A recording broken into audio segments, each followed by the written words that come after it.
चलिए स्टूडेंट, स्वागत करते हैं आपका आपके अपने Education Wire civil services YouTube channel में। स्टूडेंट्स, एजुकेशन वायर आपकी परीक्षा 2025 को ध्यान में रखते हुए हम आपके साथ में विजन आईएएस और दृष्टि आईएएस की तो टेस्ट सीरीज डिस्कस कर ही रहे हैं, लेकिन इन सब के अलावा हम यूपीएससी के लास्ट 5 ईयर के क्वेश्चन पेपर हम सब्जेक्ट बाय भी आपके साथ में डिस्कस कर रहे हैं, जिसमें हम 2020 से 2024 तक के जो भी क्वेश्चन आपसे पूछे गए हैं अब तक, उनका हम ट्रेंड एनालिसिस करने का प्रयास कर रहे हैं। स्टूडेंट्स, अब तक हमने आपसे पॉलिटी और इकोनॉमी के लास्ट 5 ईयर्स के क्वेश्चन पेपर डिस्कस कर लिए। जी हाँ, हमने पॉलिटी और इकोनॉमी कि किस टाइप के क्वेश्चन यूपीएससी ने पूछे हैं और आगे भविष्य में संभावना क्या होगी और किस टाइप के क्वेश्चन पूछे जाएंगे। आज की क्लास का उद्देश्य रहेगा कि ज्योग्राफी प्लस इकोलॉजी एनवायरनमेंट, खासतौर पर ज्योग्राफी के क्वेश्चन हम आपसे डिस्कस करेंगे, इकोलॉजी एनवायरनमेंट के अगली क्लास में करेंगे। और ज्योग्राफी के क्वेश्चन हम इसके 2 पार्ट लेंगे। कितने पार्ट लेंगे बच्चे? हम इसके 2 पार्ट में आपसे कवर करेंगे। आज की क्लासेस में हम आपसे 2020 से 2022 तक जितने भी ज्योग्राफी के क्वेश्चन पूछे गए हैं, क्योंकि अब 5 साल की एक क्लास में मैं कहूँगा कि अगर सारे क्वेश्चन आप करें ज्योग्राफी के तो अपने आप में एक बहुत बड़ी क्लास हो जाएगी, लगभग 2.5 घंटे की। तो मेरा उद्देश्य रहेगा कि 1.5 से 2 घंटे की क्लास हो और हम इसको 2 पार्ट में कवर कर लें। न केवल हम क्वेश्चन का आंसर आपसे डिस्कस करेंगे, बल्कि पूर्ण रूप से उसका 360 डिग्री डिस्कस करने का भी प्रयास करेंगे। ये क्वेश्चन पूछा गया तो क्यों पूछा गया, इसका रीज़न क्या था, और उसके साथ साथ भविष्य में ऐसा क्वेश्चन पूछा जाएगा या नहीं, उसके भी हम एक संभावना आपके साथ में व्यक्त करेंगे। तो यदि आपने हमारे Education Wire civil service YouTube channel को सब्सक्राइब नहीं किया है तो कर ले, वीडियो को लाइक कर दें, दोस्तों के साथ में जितना हो सके शेयर करें, और स्टूडेंट्स अगर आप भी पहली बार आए तो सब्सक्राइब कर लें। तो चलिए आज की क्लास का पहला क्वेश्चन देखते हैं। देखिए, जो ज्योग्राफी से क्वेश्चन पूछे गए हम पहले उन्हीं क्वेश्चनों को लेंगे, ठीक है। तो पहले क्वेश्चन हम ले लेते हैं जो ज्योग्राफी से, ये 2020 का पेपर हमने लिया है, ठीक है। तो स्टार्टिंग में जो क्वेश्चन पूछे गए थे, इन्होंने स्टार्टिंग में क्वेश्चन पूछे थे कौन से, आपके पॉलिटी से रिलेटेड क्वेश्चन पूछे थे, ठीक है। चलिए, तो आज की क्लास में हम ज्योग्राफी के क्वेश्चन आपसे डिस्कस करेंगे। तो देखते हैं। आइए, अब हमें क्या है कि इसमें क्वेश्चन देखने पड़ेंगे बच्चे, ठीक है। मैंने ऐसा नहीं किया है, क्वेश्चन तो मैंने एनालिसिस किए हैं, लेकिन अब ये सब नहीं किया है कि मैं उस पर मार्क कर दूं ऐसा कि ये आंसर, फिर आपको लगेगा कि सर ये तो आपने ऑलरेडी पहले से करके रखा है, तो क्या आप इसको करवा रहे हैं। एकदम आपको फ्रेश पेपर का एकदम, ठीक है, वही एनालिसिस, वही आपको फीलिंग, वही फील हम करवाएंगे इस क्लासेस के माध्यम से। तो चलिए देखते हैं। सबसे पहले क्वेश्चन कहाँ पूछे हैं इन्होंने, ये 2020 में क्वेश्चन लास्ट में पूछे हैं क्या ज्योग्राफी से। पेपर आपके पास में, मैं उम्मीद करके चलता हूँ कि ये पेपर आवश्यक रूप से होने चाहिए, ठीक है। और यदि नहीं है तो पीडीएफ फॉर्मेट में ही सही, बट होने चाहिए। अगर आपने, ठीक है, नहीं मंगवाए तो मंगवा लें, या फिर आप पीडीएफ, हम इसको टेलीग्राम पर आपके साथ शेयर कर देंगे, वहाँ से आप इसको डाउनलोड कर लेंगे, ठीक है, अगर आपके पास में नहीं है तो।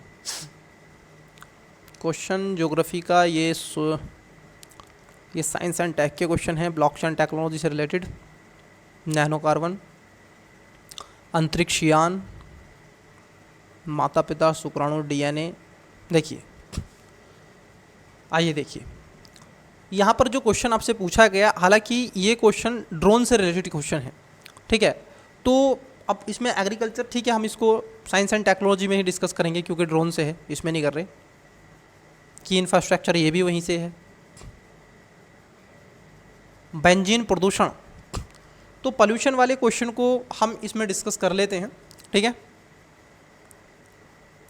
देखिए, चलिए पॉल्यूशन से रिलेटेड देखिए क्वेश्चन हम आपके साथ डिस्कस करें। क्वेश्चन आपको विजुअल हो रहा है 84 नंबर, ठीक है। क्वेश्चन देखिए आपको विजुअल हो रहा होगा बच्चे, 84 नंबर क्वेश्चन। चलिए पहले क्वेश्चन हम क्या कर लेते हैं, जूम कर लेते हैं पहले, ठीक है। फिर उसके बाद हम इसमें एलिमेंट मेथड के माध्यम से आपसे, ठीक है, इसका आंसर डिस्कस कर लेंगे। क्वेश्चन नंबर है 48 नंबर। पूछा गया है उपयुक्त में से कौन सा कारक या कारक बेंजीन प्रदूषण से उत्पन्न करते हैं, मतलब कि जो बेंजीन होता है ये कौन से ऐसे कारण होते हैं, कौन से ऐसे फैक्टर होते हैं जिसके कारण ये आपको बेंजीन प्रदूषण देखने के लिए मिलता है। ठीक है, अब यहाँ पर आपको 5 स्टेटमेंट दे के रखे थे, 2020 का पेपर है। अब कैसे आंसर इसका निकालना चाहिए था, देखिए अप्रोच आपका क्या होना चाहिए।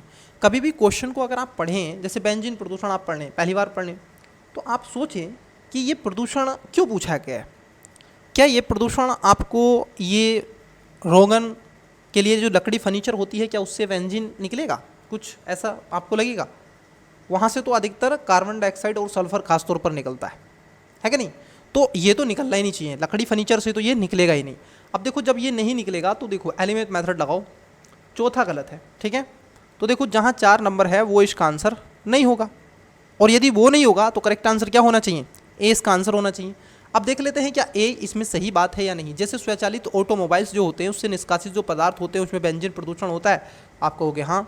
तंबाकू का जो धुआं होता है हाँ, लकड़ी का जलना हाँ, लेकिन जो आपकी लकड़ी के फर्नीचर होते हैं उससे बेंजीन नहीं निकलता है। लकड़ी जला दो तो उनसे बेंजीन आपका प्रदूषण निकलेगा। तो इसमें पहला आप देखोगे, पहला, दूसरा, तीसरा, इसका जो राइट आंसर हो जाएगा वो करेक्ट आंसर होगा option number A.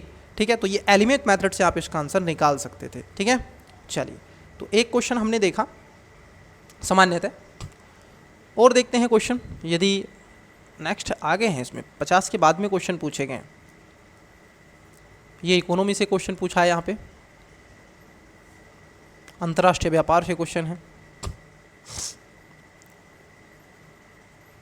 Okay okay okay, ये भी इकोनॉमी से क्वेश्चन है। इकोनॉमी के हमने यहाँ से ये आपके साथ डिस्कस कर लिया, आपने अगर वो वीडियो नहीं देखे तो देख लीजिएगा।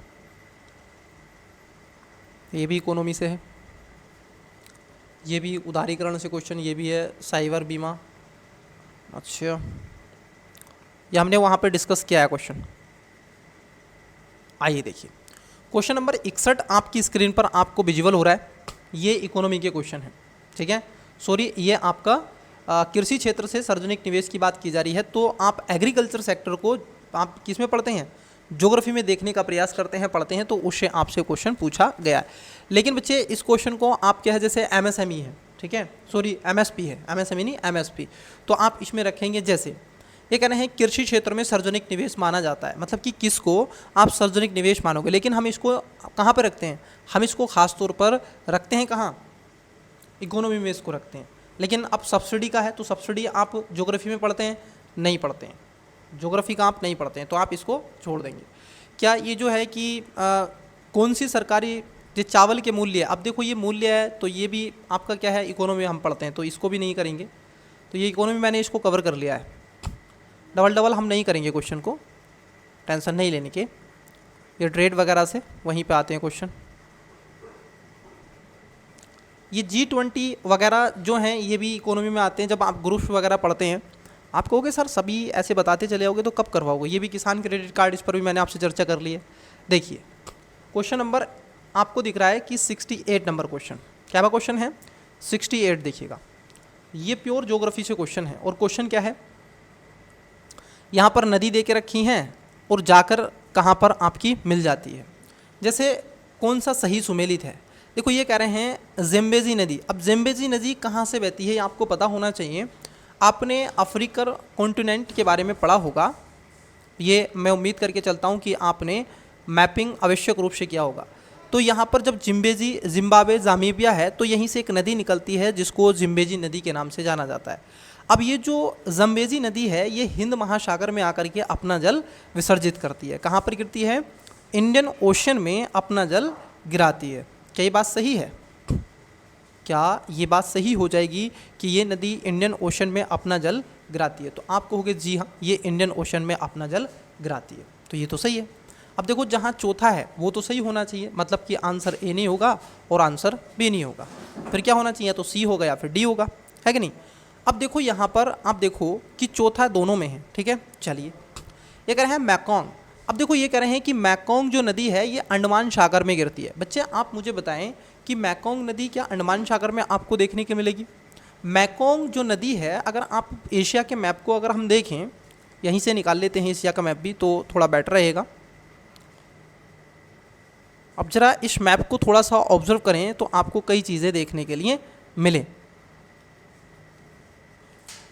ठीक है, ये इस तरीके से एशिया का मैप हो जाएगा आपका।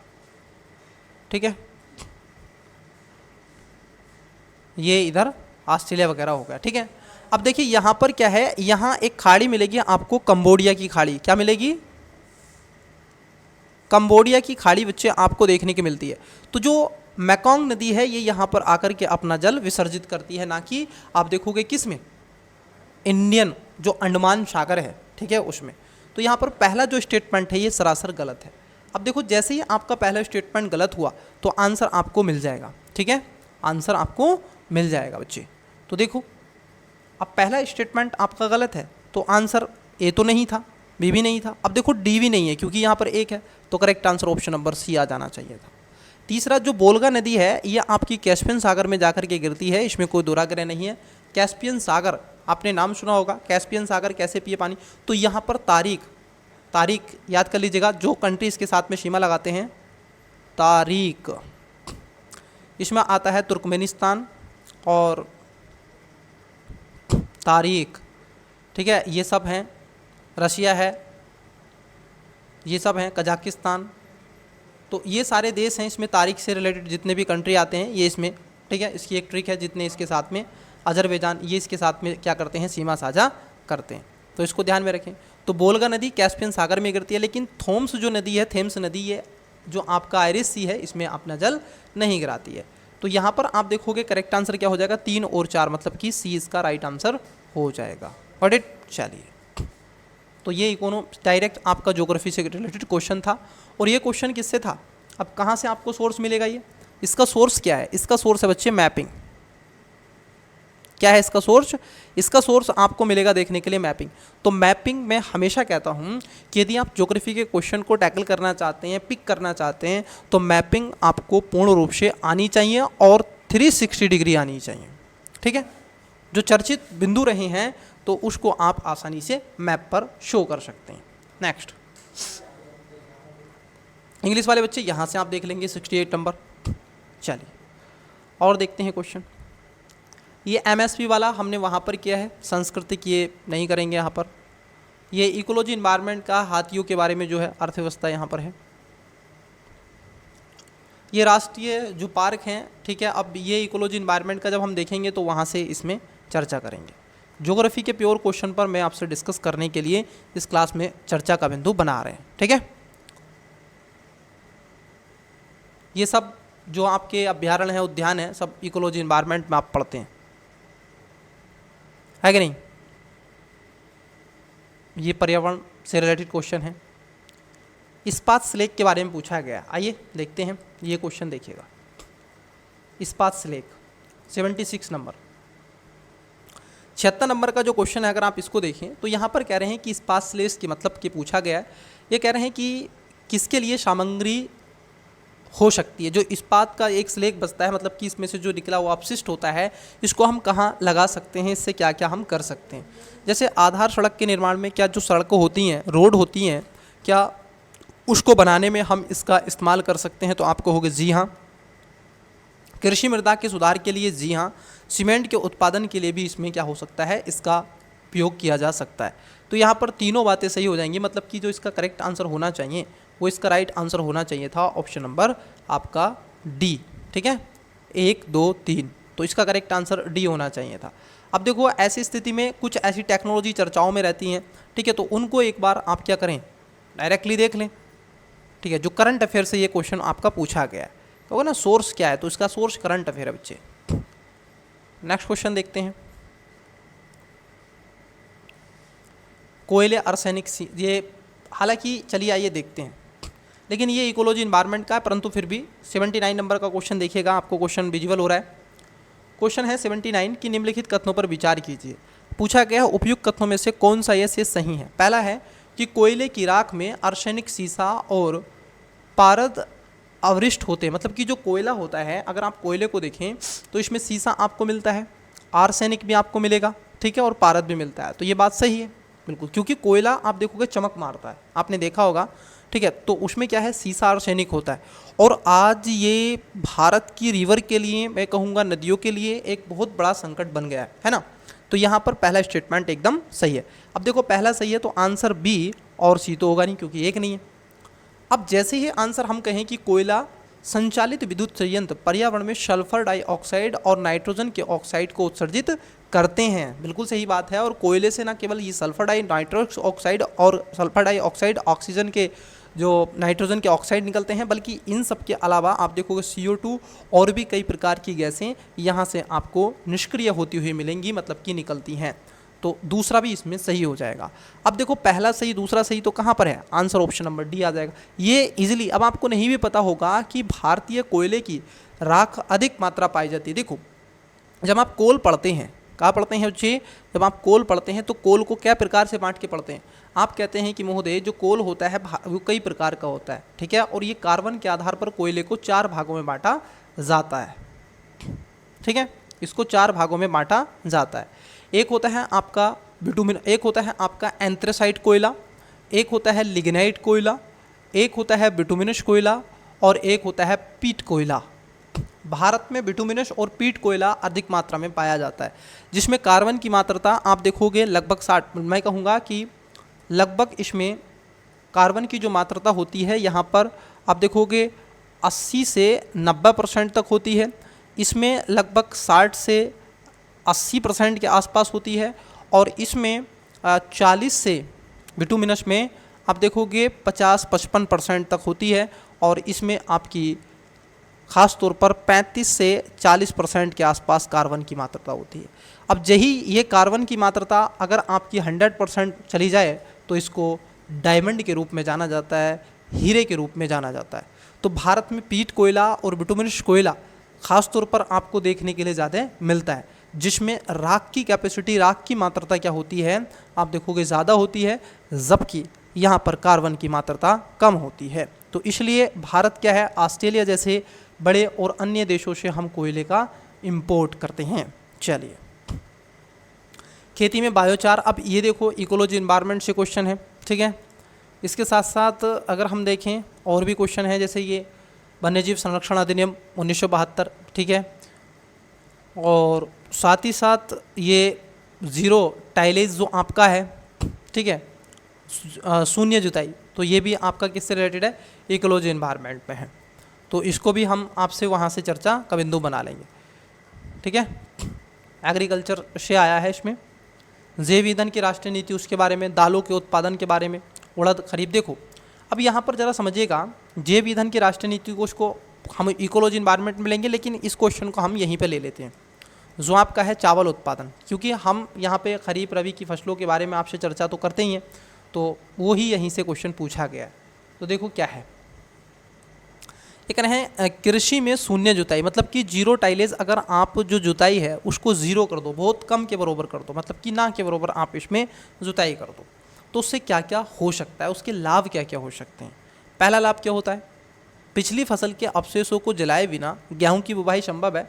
मतलब कि मानो गेहूं की बुवाई कब होगी, गेहूं की बुवाई जो होती है बच्चे, ये आपने धान की फसल काटी और आप गेहूं बोना चाहते हैं, या फिर कुछ और आपने पेडी की फसल काटी, सॉरी ऐसे शुगर कैन की फसल काटी और आप गेहूं बोना चाहते हैं, होगा नहीं, या फिर आपने मान लीजिए और भी कई ऐसी फसलें काटी और गेहूं बोना चाहते हैं। तो उस स्थिति में आप क्या कर रहे हैं, उसको बिना जोते आप क्या कर सकते हैं, जो फसल का अपशिष्ट है अगर आप उसी को उसमें छोड़ दें अपने लैंड एरिया में, खेत के अंदर, तो उससे क्या है आप गेहूं की बुवाई कर सकते हैं। और उस स्थिति में क्या होगा, उसमें जुताई कम होगी और ख़ास तौर पर जो बचा अपशिष्ट होता है वह गल जाएगा और नेचुरल खाद के रूप में आपकी भूमि को और लैंड को फर्टिलाइज़र के रूप में काम करेगा और उसमें मॉइस्चराइजर को बढ़ा देगा, ठीक है। वहाँ पर जो पोषक तत्व हैं, ह्यूमस जो है मिट्टी के अंदर सोइल में, उसकी ग्रोथ को क्या कर देगा, बढ़ा देगा। तो पहला स्टेटमेंट एकदम सही है। चावल की नई पौधे की नर्सरी बनाए बिना धान के बीजों का नम मृदा में सीधे रोपण संभव है? बिल्कुल, ये आज से नहीं, ये तो बहुत पहले से होता है, ठीक है। तो इसको संभव है, ये भी आप डायरेक्टली जा करके क्या कर सकते हैं। देखो होता क्या है, सबसे पहले किसान क्या करते हैं, जैसे ये एक इनका मान लीजिए खेत है, ठीक है। तो किसान क्या करेंगे, एक इस वाले कोने में इस तरीके से धान के बीज क्या कर देंगे, बखेर देंगे। जो धान है, चावल के बीज धान को यहाँ पर बखेर देंगे। अब ये क्या होगा, इस तरीके से जम आएगा, ये जम आएगा, ठीक है। अब जैसे ये जम आया तो यहाँ जम आया, ठीक है, ये यहाँ जम के आ गया ऐसे। अब किसान क्या करेंगे, इसको यहाँ से उखेड़ करके, यहाँ से उखेड़ के इसको अपने खेत में लगा देते हैं। इसको अपने खेत में क्या कर देंगे, लगा देंगे। ये भारतीय किसान करते हैं सामान्यतः। अब इसी से धान की जो फसल है ये हो जाएगी, है कि नहीं। तो ये इस तरीके से लगा देंगे और धान आपके खेत में हो जाएंगे। तो यहाँ पर अब इसको ऐसे करने की ज़रूरत नहीं है, आप डायरेक्टली क्या कर लेंगे, धान के सीधे बीज बखेर करके आप अपने खेत में मतलब कि बो करके आप धान की फसल को सुनिश्चित कर सकते हैं। तो यहाँ पे जो हो जाएगा, दूसरा स्टेटमेंट भी आपका सही हो जाएगा। अब देखिए यहाँ पर एलिमेंट मेथड आप लगा लो, तो यहाँ पे देखो 2 स्टेटमेंट कट जाएंगे आपके, मतलब कि बी नहीं होगा, आंसर सी नहीं होगा, या तो ए होगा या डी होगा। अब तीसरा स्टेटमेंट डिसाइड कर देगा कि आंसर क्या है। मृदा में कार्बन पृथक्करण संभव है? हाँ बिल्कुल, मृदा में कार्बन पृथक्करण संभव है, क्योंकि कार्बन की जो मात्रा है उसको हम पृथक कर सकते हैं और एग्रीकल्चर सेक्टर को और ज़्यादा उपयोगिता में ला सकते हैं। तो यहाँ पर तीनों बातें सही हैं, मतलब कि 1 2 3। तो इसका राइट आंसर क्या था, ऑप्शन नंबर डी हो जाएगा, है कि नहीं। चलिए अब देखो क्वेश्चन नंबर, आपको 1 सेकेंड रुकिएगा। कार्बन सामाजिक, ठीक है, ये उसमें हम देखेंगे CO2 वगैरह के बारे में दे रखा है। यहाँ पे देखिएगा, ये दालों के उत्पादन की बात आपसे पूछी जा रही है। 86 नंबर का क्वेश्चन देखिएगा बच्चे, किसका, 86 नंबर। ये कह रहे हैं भारत में दालों के उत्पादन के संदर्भ में निम्नलिखित कथनों पर विचार करें। पहली बात, दाल अगर आप देखें तो भारत में अलग अलग जगह दाल की खेती होती है और दाल को आप अलग अलग जगह उत्पाद कर सकते हैं। ये नॉर्थ इंडिया से लगाकर साउथ इंडिया तक आपको, इससे लगाकर वेस्ट तक आपको ये दाल देखने के लिए मिलेगी। कहाँ पर, इस भारत देश के भीतर, ठीक है। इस भारत में आपको दाल की फसलें जो होंगी, आप देखोगे यहाँ कन्याकुमारी से लगा करके ये इधर, और इधर आपका अरुणाचल प्रदेश से लगा करके इधर गुजरात, पूरे इस क्षेत्र में आपको दाल अलग अलग समय पर देखने के लिए मिल जाती है। ये कह रहे हैं कि उड़द की खेती खरीफ और रबी दोनों में सफल की जा सकती है। अब देखो ये फसलों में की जाती है, जैसे उड़द की फसल की बात कर रहे हैं तो उड़द जब आप बात करते हैं ये एक रबी की फसल होती है। उड़द जो होती है, अगर नॉर्थ इंडिया में देखें तो नॉर्थ इंडिया में इस पार्ट में इसको रबी की फसलों में ख़ास तौर पर बोया जाता है। जैसे आपके धान आएंगे तो धानों के पश्चात इसको बोया जाता है, ठीक है। तो ये क्या होती है, एक तरीके से आप देखोगे रबी की फसलों के समय इसको बोया जाता है। वहीं अगर हम देखें, ये साउथ इंडिया में इसको खरीफ की फसल के समय होती है, ठीक है। कब होती है, जो खरीफ की फसल होती है उस समय इसको साउथ इंडिया में उड़द जो होता है इसको बोया जाता है। तो पहला स्टेटमेंट एकदम सही है, क्योंकि ये दोनों मौसम में बोया जा सकता है। न केवल उड़द बल्कि कई ऐसी दालें हैं जो बोई जाती हैं नॉर्थ से साउथ इंडिया में अलग अलग समय पर। अब तो इनके अलग अलग आप देखोगे नए बीज ब्रांड भी आ गए हैं, तो वो भी एक इसका उद्देश्य आता है। दूसरा स्टेटमेंट है कि कुल दाल उत्पादन में लगभग आधा केवल मूंग का है। देखो आधा भाग केवल मूंग का, यहाँ पर ओनली शब्द है। नहीं बच्चे, आप अगर मसूर की बात कर लें, अरहर की बात कर लें, तुरहर की बात कर लें, क्योंकि भारत सरकार बजट 2025 में भी इस बात को उठा रही है कि हम उड़द और उसके साथ साथ आप देखोगे तुरहर, तूर जिसको हम कहते हैं, ठीक है, और इन सब के अलावा चना, तो ऐसे 3-4 दालों को आगे लाने का प्रयास इसमें कर रही है, ठीक है, सरकार।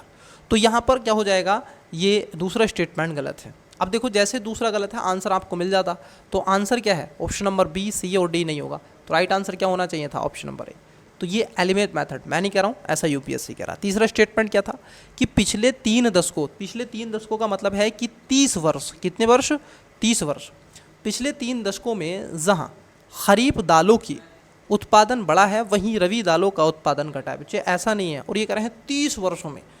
अगर 1 वर्ष या 2 वर्ष कहता है कि लास्ट विगत वर्ष में ऐसा हुआ है तो हम थोड़ा बहुत मानते हैं, लेकिन 30 वर्षों में क्या ऐसा हुआ, तो ये गलत है, ठीक है। तो correct answer option number A हो जाएगा। तो ऐसे क्वेश्चन आपसे पूछे जाते हैं बच्चे, ये आप देखिएगा। अगर आपको लगता है कि आप ऐसे क्वेश्चन का आंसर सही दे सकते हैं तो इससे बेटर क्या होगा, तो ये बहुत ही ईजी हो जाएगा। क्वेश्चन नंबर 87 देखिएगा, 87 नंबर का क्वेश्चन। ये प्योर आपको क्वेश्चन देखने के लिए मिल रहा है कि ये क्वेश्चन खासतौर पर ज्योग्राफी से है और एग्रीकल्चर सेक्टर से ये क्वेश्चन पूछा गया है। 86 नंबर क्वेश्चन। यह फसल उपोष्ण प्रकृति की है। कब होती है? उपोष्ण प्रकृति में आपको देखने के लिए मिलती है। ओके, उसके लिए कठोर पाला हानिकारक होता है। मतलब कि यदि आप देखोगे जो पाला अगर हो गया यहाँ पे, ठीक है, तो वो हानिकारक है। विकास के लिए कम से कम 110 मतलब कि 210 दिन पाला रहित दिवसों और 50 से 100 सेंटीमीटर वर्षा की आवश्यकता पड़ती है। हल्की सुअपवाहित मृदा जिसमें नमी धारण करने की क्षमता होती है। मतलब कि कौन सी? Black soil. अब यहाँ पर आप इस पे लिखवाओगे क्या कि डायरेक्ट जो ब्लैक सोयल होती है, नमी धारण कौन सी मिट्टी करती है? ब्लैक। जो काली मिट्टी होती है, क्योंकि काली मिट्टी को रंगूर मिट्टी भी कहते हैं, और ये मिट्टी वह मिट्टी होती है बच्चे, क्यों आप देखोगे ये मिट्टी खास तौर पर ये मिट्टी स्वेद जुती हुई मिट्टी के रूप में दर्शाती है और पानी को लंबे समय तक यो ऑब्जर्व करती है, ठीक है, उसको ग्रैब कर लेती है। उसकी खेती के लिए आदर्श रूप में अनुकूल है। यह फसल निम्नलिखित में से कौन सी है? अब मुझे बताओ, अगर आप कॉमन सेंस भी लगाएंगे तो इसका आंसर आप आसानी से निकाल सकते हैं। जैसे ये कह रहे हैं कि 50 से 100 सेंटीमीटर तक वर्षा होती है और 210 पाला रहित दिवसों की आप देखोगे आवश्यकता होती है। तो यहाँ पर जैसे जूट है, जूट में क्या आपको लगता है कि ये खास तौर पर इसको आवश्यकता काली मिट्टी की होती है? या फिर आप देखोगे 210 दिन पाला रहित की आवश्यकता है। गन्ना, गन्ने को तो पानी बहुत चाहिए, 50 सेंटीमीटर में तो आप कर ही नहीं सकते इसको, आपको राजस्थान में नहीं होगा ये। चाय की खेती नहीं, चाय की खेती नहीं। तो यहाँ पर जो बचा एक कपास है, कपास इसका करेक्ट आंसर आएगा, ठीक है, कपास इसका करेक्ट आंसर आएगा। तो ऐसे क्वेश्चन आपसे पूछे जाते हैं। अब ये क्वेश्चन आप कहाँ से पढ़ेंगे? तो बच्चे जब आप सेक्शन देखते हैं, ठीक है, जब आप सेक्शन देखते हैं बुक का एग्रीकल्चर में, तो वहाँ पर आपको एक ग्राफ मिलता है बना हुआ, आपको बनवाया भी गया होगा ऐसे, ठीक है। उसमें आपको यहाँ पर जैसे फसलें दे देगा लिख करके, ठीक है, उनकी प्रकृति क्या है, इस तरीके से ज़मीन क्या है और कौन सी फसल है, उस तरीके से इसमें दर्शा देता है। तो आपको बनवाया भी गया होगा आपकी तैयारी के समय। तो यहाँ पर ए इसका करेक्ट आंसर हो जाएगा। ये सोलर पंपों से है, तो हम सोलर पंपों से इसको आपका जो मैं कहूँगा कि जब हम बायोटेक वाले क्वेश्चन आपसे डिस्कस करेंगे तो वहाँ पर इसके बारे में आपसे चर्चा कर देंगे। आज का जो हमारा मोटो है वो क्या है? खास तौर पर एग्रीकल्चर, खास तौर पर ज्योग्राफी के जो क्वेश्चन हैं उस पर चर्चा करना है। देखिए क्वेश्चन नंबर 89 को थोड़ा समझिएगा। ये कह रहे हैं कि गन्ने की खेती के वर्तमान प्रवृत्तियों के संदर्भ में निम्नलिखित कथनों पर विचार करें। किसकी खेती बच्चे? गन्ने की खेती की बात की जा रही है। गन्ने की खेती आपको नॉर्थ इंडिया से लगाकर साउथ इंडिया तक देखने के लिए मिलती है। इसमें खासतौर पर चाहे वो आपका आंध्र प्रदेश हो, तेलंगाना हो, ठीक है, कर्नाटक हो, तमिलनाडु हो, तो यहाँ पर ये गन्ने की खेती होती है। परंतु खासतौर पर महाराष्ट्र और उत्तर प्रदेश जैसे क्षेत्रों में और मध्य प्रदेश जैसे क्षेत्रों में गन्ने की खेती बहुत ही अच्छी तादाद में आपको देखने को मिलती है। कई बार तो महाराष्ट्र, ठीक है, और उत्तर प्रदेश दोनों में कंपटीशन रहता है गन्ने की खेती को लेकर के। आइए देखते हैं इसके बारे में। ये कह रहे हैं जब बर्ड चिप, मतलब कि आप देखोगे सेटलिंग्स, मतलब कि वर्ड चिप जो आपकी सेटलिंग को नर्सरी में उगाकर मुख्य कृषि भूमि में प्रतिरोपित किया जाता है, तब बीज सामग्री में बड़ी बचत होती है। मतलब कि जब आप इसको नर्सरी में उगाएंगे और फिर इसको बोएंगे तो आपके जो बीज होगा वो क्या होगा, उसकी कम आवश्यकता पड़ेगी, बहुत कम ज़रूरत में आप इसको बो सकते हैं। क्या ये बात सही है? अब देखो इसमें आप एलिमेंट मेथड यूज करेंगे। क्या करेंगे? एलिमेंट मेथड यूज करेंगे। जहाँ पर ये बात सही है, पहला स्टेटमेंट सही है, बिल्कुल कम होती है, तो जहाँ पर एक नहीं है उसको कट कर दो। अब देखो आंसर या तो सी होगा या फिर आंसर ए होगा। मतलब कि तीसरा स्टेटमेंट तो आपको पढ़ना ही नहीं है। ये कह रहे हैं कि खराब मौसम की दिशा में यदि सेट्स को सीधे रोपण होता है तब एक कलिक सेट्स की जीविका बचना बड़े सेट्स की तुलना में बेहतर होती है। तो देखो तीसरा स्टेटमेंट सरासर गलत है, क्योंकि उसका आंसर यहाँ से आएगा नहीं। अब चौथा स्टेटमेंट पढ़ लेते हैं। ये कह रहे हैं कि गन्ने की खेती ऊतक संवर्धन से तैयार की गई सेटलिंग की जा सकती है। बिल्कुल, गन्ने की खेती क्या है, ऊतक संवर्धन से तैयार करके आप इसको सेटलिंग की जा सकती है। जहाँ पर कुछ शब्द ऐसे होते हैं जैसे शक्ति है, ठीक है, सकता है, संभावना, ठीक है, क्या करते हैं ये क्वेश्चन ये क्वेश्चन संभावना व्यक्त करते हैं, ठीक है, ये क्वेश्चन संभावना व्यक्त करते हैं। तो ऐसे क्वेश्चन को आप क्या करेंगे, राइट मान लेंगे। अब देखिए दूसरा स्टेटमेंट क्यों गलत है। जब स्टेट का सीधे रोपण किया जाता है तब एक कली का मतलब कि सिंगल बुडेड सेट्स का अनुकरण प्रति इकाई कली का मतलब कि मैनी विडेड सेट्स की तुलना में बेहतर होता है। ऐसा नहीं बच्चे, क्योंकि ये गलत है, ठीक है, जब सीधे रोपण होगा तो ये गलत है। इसमें पहला और चौथा सही है, मतलब कि right answer option number C इसका हो जाएगा। ये गन्ने की खेती पे। अब जो लाल लाली एग्रीकल्चर सेक्टर से बिलोंग करते होंगे, खासतौर मतलब कि ग्रामीण क्षेत्र से आते होंगे और उन्होंने गन्ने की खेती को समझा होगा, तो वो इसका आंसर आराम से निकाल लेंगे। तो यहाँ पर ये इकोलॉजी एनवायरनमेंट से नहीं, हम सीधे ज्योग्राफी के क्वेश्चन पर ही चर्चा करेंगे। कृषि में जो आपका फर्टिगेशन है, देखिए इसको समझ लेते हैं क्या कह रहे हैं ये। कृषि में फर्टिगेशन 91 नंबर का क्वेश्चन समझ नजर आइए, ठीक है। एलिमेंट मेथड इसमें होगा और उसको हम लगाएंगे। देखो ये कह रहे हैं आपसे कि सिंचाई कृषि में आपका फर्टिगेशन, अब फर्टिगेशन कब होगा और इसके क्या क्या लाभ होते हैं। अब इससे आपसे देखो कभी भी कोई जैसे आपके फर्टिगेशन है, कोई नई तकनीकी है, एग्रीकल्चर रिलेटेड है, तो एक बात तो साफ हो रही है कि ज्योग्राफी से क्वेश्चन आते हैं, परंतु वो क्वेश्चन खास तौर पर एग्रीकल्चर बड़ा महत्वपूर्ण रखता है। अब तक लगभग तीसरा ये चौथा क्वेश्चन है डायरेक्ट इनडायरेक्ट एग्रीकल्चर सेक्टर से, ठीक है। क्वेश्चन यहाँ से आप इस बात का अनुभव लगा लें, ठीक है। देखिए अब जब आप फर्टिगेशन आप करोगे तो उससे क्या होगा, सिंचाई जल की जो क्षारीयता को नियंत्रण संभव किया जा सकता है, बिल्कुल वो संभव होती है, क्योंकि जब आप सिंचाई की जो क्षारीयता को नियंत्रित कर सकते हैं, जब फर्टिगेशन आप उसमें करोगे, फर्टिलाइजेशन मतलब कि समय समय पर उसकी नलाई गुड़ाई करते रहोगे, तो उससे जो क्षारीयता है वो उसका क्या होगा, नियंत्रण किया जा सकता है। तो पहला स्टेटमेंट एकदम सही है।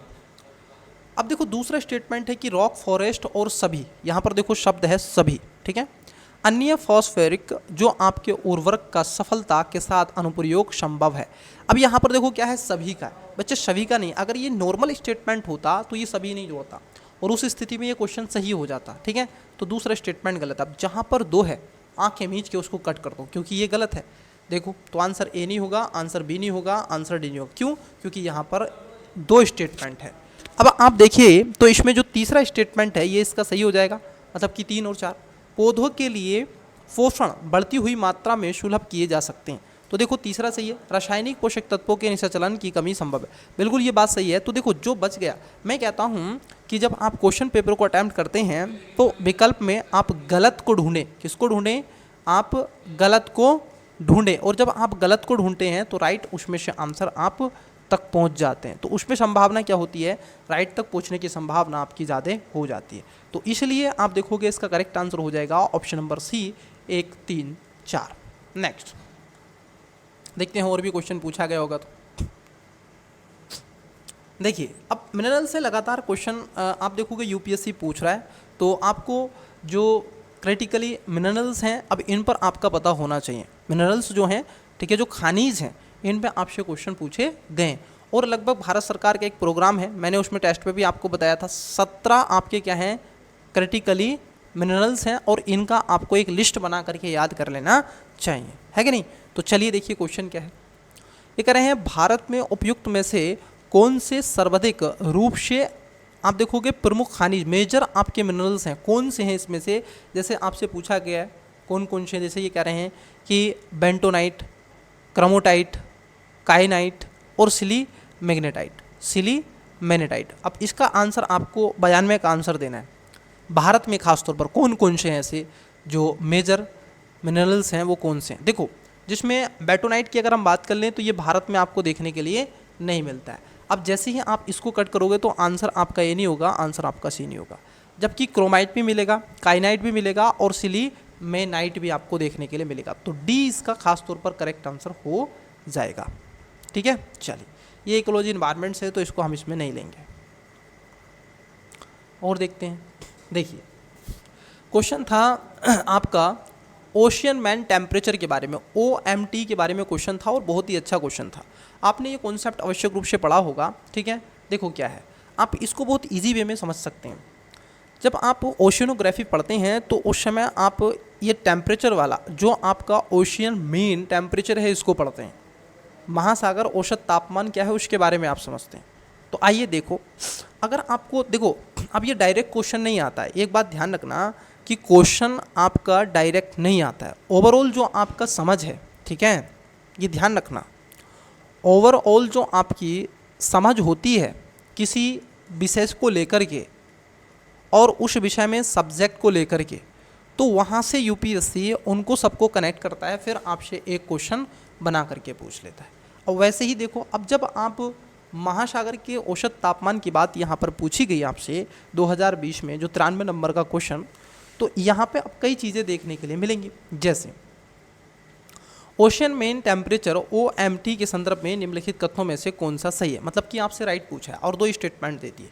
ये कह रहे हैं OMT को 26 डिग्री सी समताप रेखा की गहराई तक मापा जाता है, जो जनवरी मार्च में हिंद महासागर के दक्षिणतम में कितना हो जाता है, 129 मीटर गहराई पर होती है। जरा अगर सामान्यतः स्टूडेंट्स हम देखें, जो सूर्य का प्रकाश है वो कितने मीटर तक जाता है, आपने जब ओशनोग्राफी पढ़ी होगी और वहाँ का टेम्परेचर वाला पार्ट पढ़ा होगा, तो आप कहते हैं कि सर 200 मीटर तक ये आप देखोगे गहराई तक सूर्य का प्रकाश चला जाता है, मतलब कि आप अपनी नग्न आंखों से समुद्र के अंदर 200 मीटर गहराई तक देख सकते हैं, ऑब्जर्व कर सकते हैं वहाँ के इन्वायरमेंट को। उससे नीचे आप जाओगे तो सूर्य का प्रकाश कम होना स्टार्ट हो जाता है और फिर आपको अंधेरा, मतलब कि काली रात्रि की तरह वहाँ पर दिखाई देना स्टार्ट हो जाता है। अब ये कह रहे हैं कि जरा देखो, जनवरी और मार्च के समय सूर्य का क्या होता है बच्चे, दक्षिणायन होना शुरू हो जाता है, सॉरी उत्तरायण, ठीक है, और उस समय जो है टेम्परेचर हल्का हल्का बढ़ना शुरू होता है। लेकिन ये मई और जुलाई के समय में ये टेम्परेचर बहुत हो जाता है, जिसके चलते भारत में दक्षिण पश्चिम मानसून से बरसात भी होती है। तो पहला स्टेटमेंट क्या है आपका, 100% गलत है, ये 1% नहीं 100% गलत है। अब जैसे पहला स्टेटमेंट गलत हो जाएगा तो आंसर ए नहीं होगा और आंसर आपका सी नहीं होगा, तो दो तो नहीं होंगे। अब या तो बी होगा या डी होगा।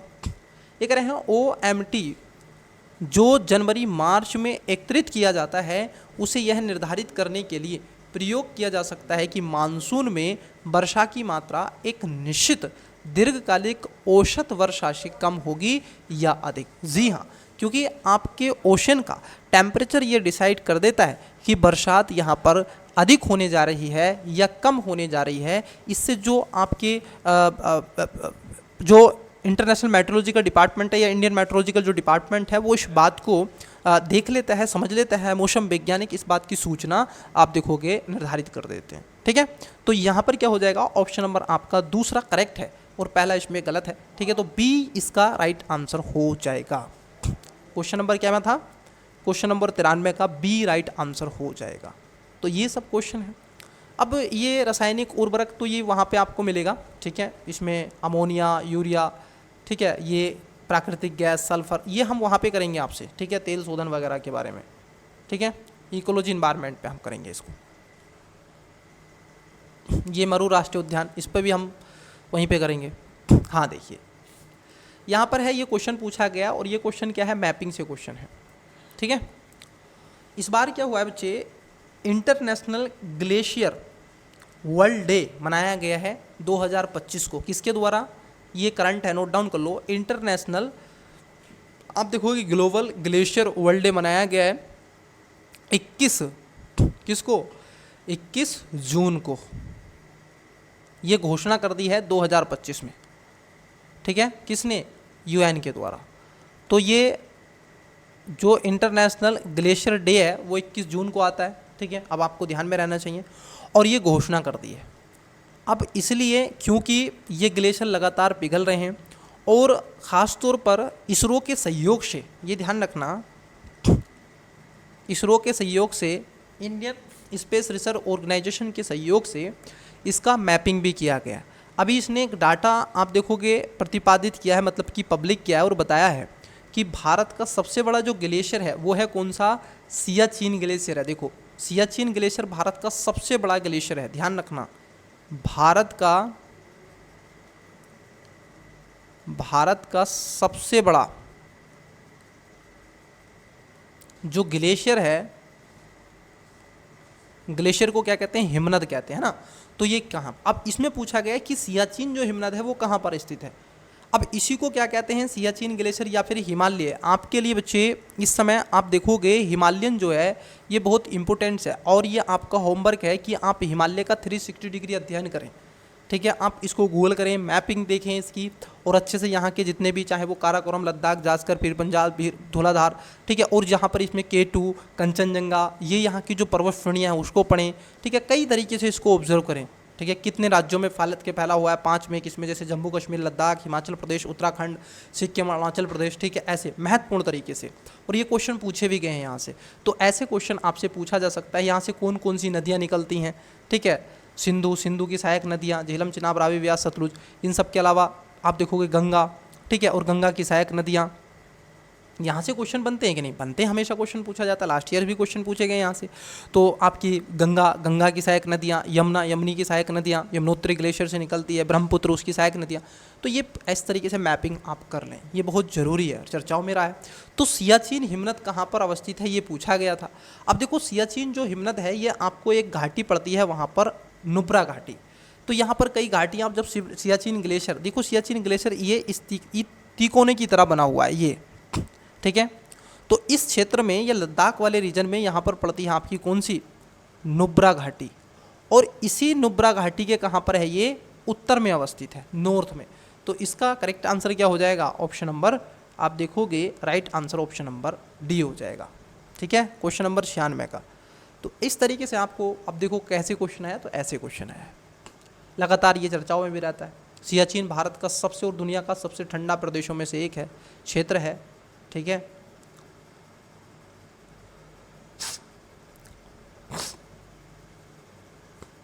ये इतिहास के बारे में क्वेश्चन है। देखिए क्वेश्चन यहाँ पे देखिएगा, ये बहुत अच्छा क्वेश्चन पूछा है, अभी आपके साथ में डिस्कस करेंगे। ओके, देखिए क्वेश्चन नंबर है आपका 99 नंबर। इस क्वेश्चन को समझिएगा ज़रा, 99 नंबर का क्वेश्चन है, और ये आपके चक्रवात से क्वेश्चन पूछा गया है ना। 99 नंबर का क्वेश्चन है, साइक्लोन से क्वेश्चन पूछा गया है। देखो, आपने जब साइक्लोन की प्रवृत्ति देखी होगी तो चक्रवात दो तरीके के होते हैं, एक होता है उष्णकटिबंधीय चक्रवात, एक होता है शीतोष्णकटिबंधीय चक्रवात। शीतोष्णकटिबंधीय चक्रवात ज़्यादातर आप देखोगे ये कहाँ पर बनते हैं, ये आपके ये चक्रवात स्थल और जल दोनों पे बनते हैं। लेकिन जो उष्णकटिबंधीय चक्रवात या उपोष्णकटिबंधीय चक्रवात जो होते हैं ये आपको समुद्र पर बनते हैं, मतलब कि जलीय वाले भाग में ज़्यादा बनते हैं, है कि नहीं।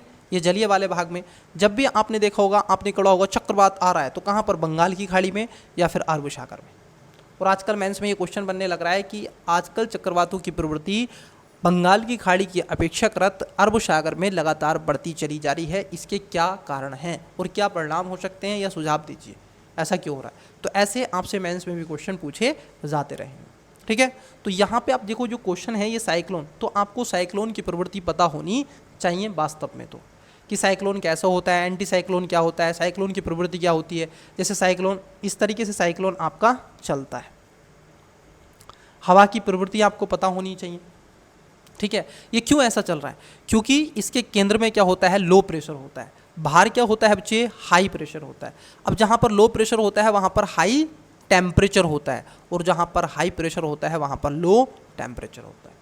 ठीक है, और हवा की प्रवृत्ति क्या है, हवा हमेशा आप देखोगे, हमेशा देखोगे हाई प्रेशर से लो प्रेशर की तरफ चलती है।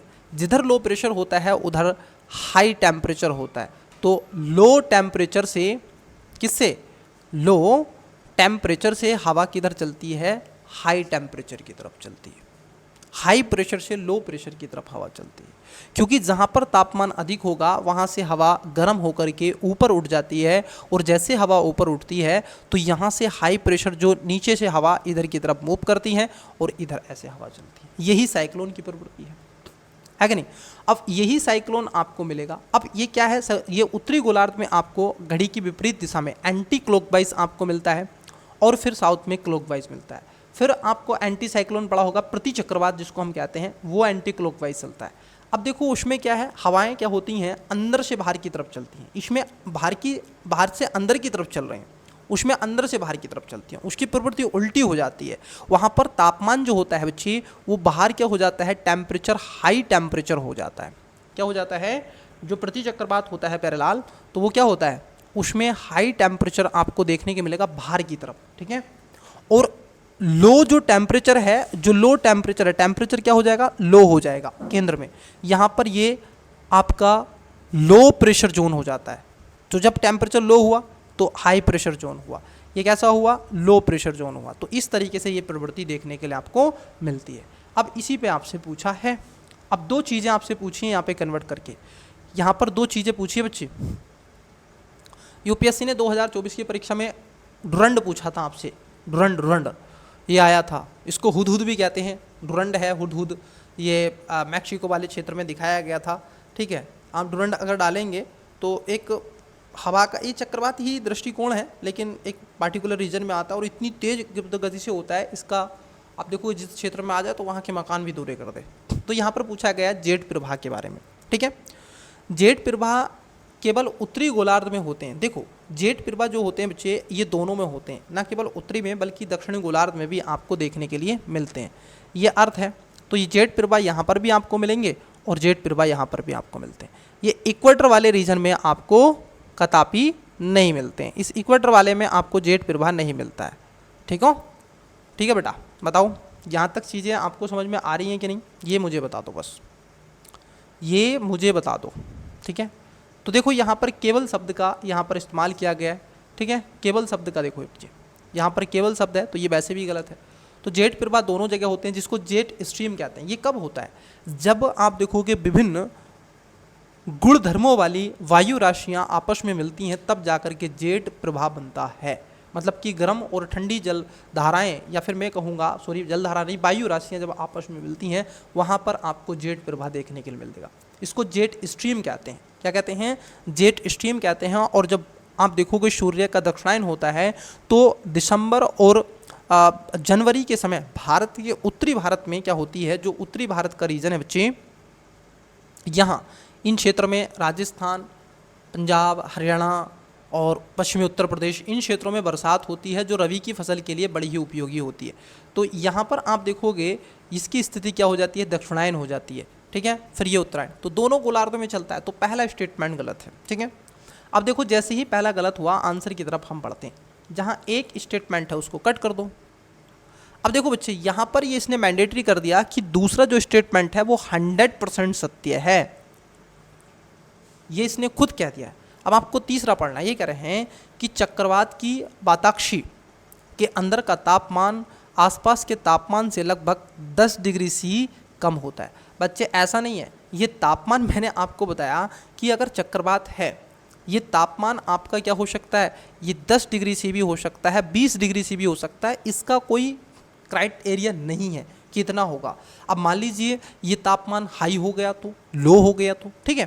तो यहाँ पर तीसरा स्टेटमेंट जो है इसका कोई स्पेसिफिक पैमाना नहीं है कि इतना तापमान होता है, इतना नहीं, क्योंकि हमने इसका ठीक से पैमानाइज नहीं किया। तो लगभग इसको इसके मतलब कि उसकी आकृति पर यह डिपेंड करता है। तो यहाँ जो तीसरा स्टेटमेंट है ये गलत है। मैंने हमेशा कई बार आपको बताया बच्चे कि जहाँ भी यूपीएससी कोई डाटा दे दे, क्या दे दे, यूपीएससी कोई डाटा दे दे, तो ऐसा क्वेश्चन 95% क्या हो जाता है, रॉन्ग हो जाता है, मतलब कि आपका आंसर गलत हो जाता है। तो जो तीसरा स्टेटमेंट है ये आपका गलत हो जाएगा। अब देखो तीसरा गलत तो ये भी गलत हो गया, तो राइट आंसर बचा क्या, सी। तो इसमें दूसरा जो स्टेटमेंट है ये सही है कि ये कह रहे हैं कि केवल कुछ चक्रवात ही केंद्र में वाताश्री उत्पन्न करते हैं। मतलब कि हाँ, कुल ही चक्रवात होते हैं, कुछ चक्रवात ऐसे होते हैं, यहाँ पर केवल भी है कुछ, और संबंध कुछ ऐसा शब्द होता है जो 95% क्वेश्चन को, चाहे वो जीएस का पेपर नंबर 1 हो प्रीलिम्स में, चाहे आपका हो सी सेट, ऐसी स्थिति में ये सही करने के चांसेस बढ़ा देता है। तो बी इसका करेक्ट आंसर हो जाएगा। तो देखो अब यहाँ से क्या है, आपके लिए जो ओशनोग्राफी है और उसके साथ साथ आप देखोगे, ठीक है, एटमॉस्फेयर, ठीक है, ये बहुत ज़रूरी हो गया। जियोमॉर्फोलॉजी तो ठीक है, आप क्वेश्चन पूछे दे जाते हैं जियोमॉर्फोलॉजी से, लेकिन ओशनोग्राफी से देखो क्वेश्चन आ रहा है कि नहीं भाई, आ रहा है कि नहीं बताओ, आपकी जलवायविक से आ रहा है कि नहीं, तो ये आपको पता होना चाहिए। ये क्राइटिकल टाइगर हैबिटेट, इसको हम यहाँ पर नहीं करेंगे, सीधे उसमें ही करेंगे। भौमजल ये भी संरक्षण, इस पर भी हम जब भी बात करेंगे, ठीक है, ठीक है। ये पर्यावरण की जब क्लास लेंगे तो उसमें हम आपसे डिस्कस करेंगे। तो ये कुछ क्वेश्चन थे जो कि जीएस आपसे 2020 में क्वेश्चन पूछे गए थे। अब चलते हैं हम 2021 की परीक्षा की तरफ। 2021 में आपसे क्या क्या क्वेश्चन पूछे गए थे। ठीक है, कहाँ आगे बच्चे, हम आ गए हैं 2021 की परीक्षा की तरफ। देखिए ये है सिविल सर्विसेज आपका जो एग्ज़ाम है प्रीलिम्स का 2021 का, पीटी 2021, और इसमें किसके क्वेश्चन देख रहे हैं, ज्योग्राफी। ठीक है, इसमें हम ज्योग्राफी के क्वेश्चन देख रहे हैं, और ज्योग्राफी के क्वेश्चन देखने से पहले मैं पानी पी लेता हूँ, और तब तक आप भी पानी पी लीजिएगा।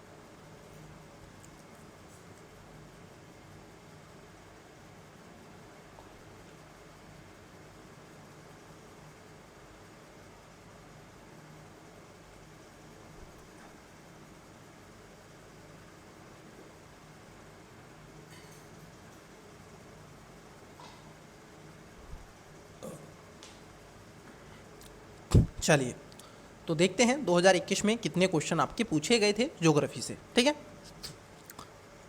अच्छा ये इकोनॉमी से क्वेश्चन है। ज्योग्राफी से क्वेश्चन ठीक ठीक आते हैं बच्चे, और खासतौर इकोलॉजी इन्वायरमेंट से क्वेश्चन, ये क्योंकि यूपीएससी ज्योग्राफी के क्वेश्चन इन्वायरमेंट के साथ में क्या करने लगा है, अब मर्ज करने लगा है। ठीक है, तो वहाँ से क्वेश्चन आपके पूछे जाते हैं। तो उन क्वेश्चनों को हमें आवश्यक रूप से क्या होना चाहिए, हमें उन क्वेश्चनों के बारे में 100% पता होना चाहिए। अब देखो जैसे काले धान के बारे में क्वेश्चन पूछा, ठीक है, अब इसको ज़रा देखिएगा, ये सीधा ज्योग्राफी से सीधा सीधा क्वेश्चन है, क्वेश्चन नंबर 9। क्वेश्चन नंबर 9 आपको विजुअल हो रहा है, ये 21 का पेपर है ना, हाँ। चलिए देखिए क्वेश्चन नंबर 9 को ज़रा समझें, और इसमें क्वेश्चन क्या पूछा है आपसे, ये कह रहे हैं कि भारत में काले धन, ओके काले धन है, ये ब्लैक मनी है, काला धन मेरे समझ में आया कि मैंने इसको गलती से धान पढ़ लिया है, काला धन सॉरी, कोई नहीं, कभी कभी ऐसा हो जाता है स्टूडेंट, क्योंकि स्क्रीन है तो कभी कभी ऐसा हो जाता है। धन और धान बस आके डंडे का ही अंतर है कि नहीं। तो ये इकोनॉमी के क्वेश्चन थे, पहले इन्होंने इकोनॉमी के क्वेश्चन इसमें पूछे थे सबसे पहले। ठीक है, पूछेंगे, ज़रूर पूछेंगे, ऐसी बात तो नहीं है। ये ब्लू कार्बन, ठीक है, इसको हम देखेंगे इकोलॉजी एनवायरनमेंट वाले क्वेश्चनों में।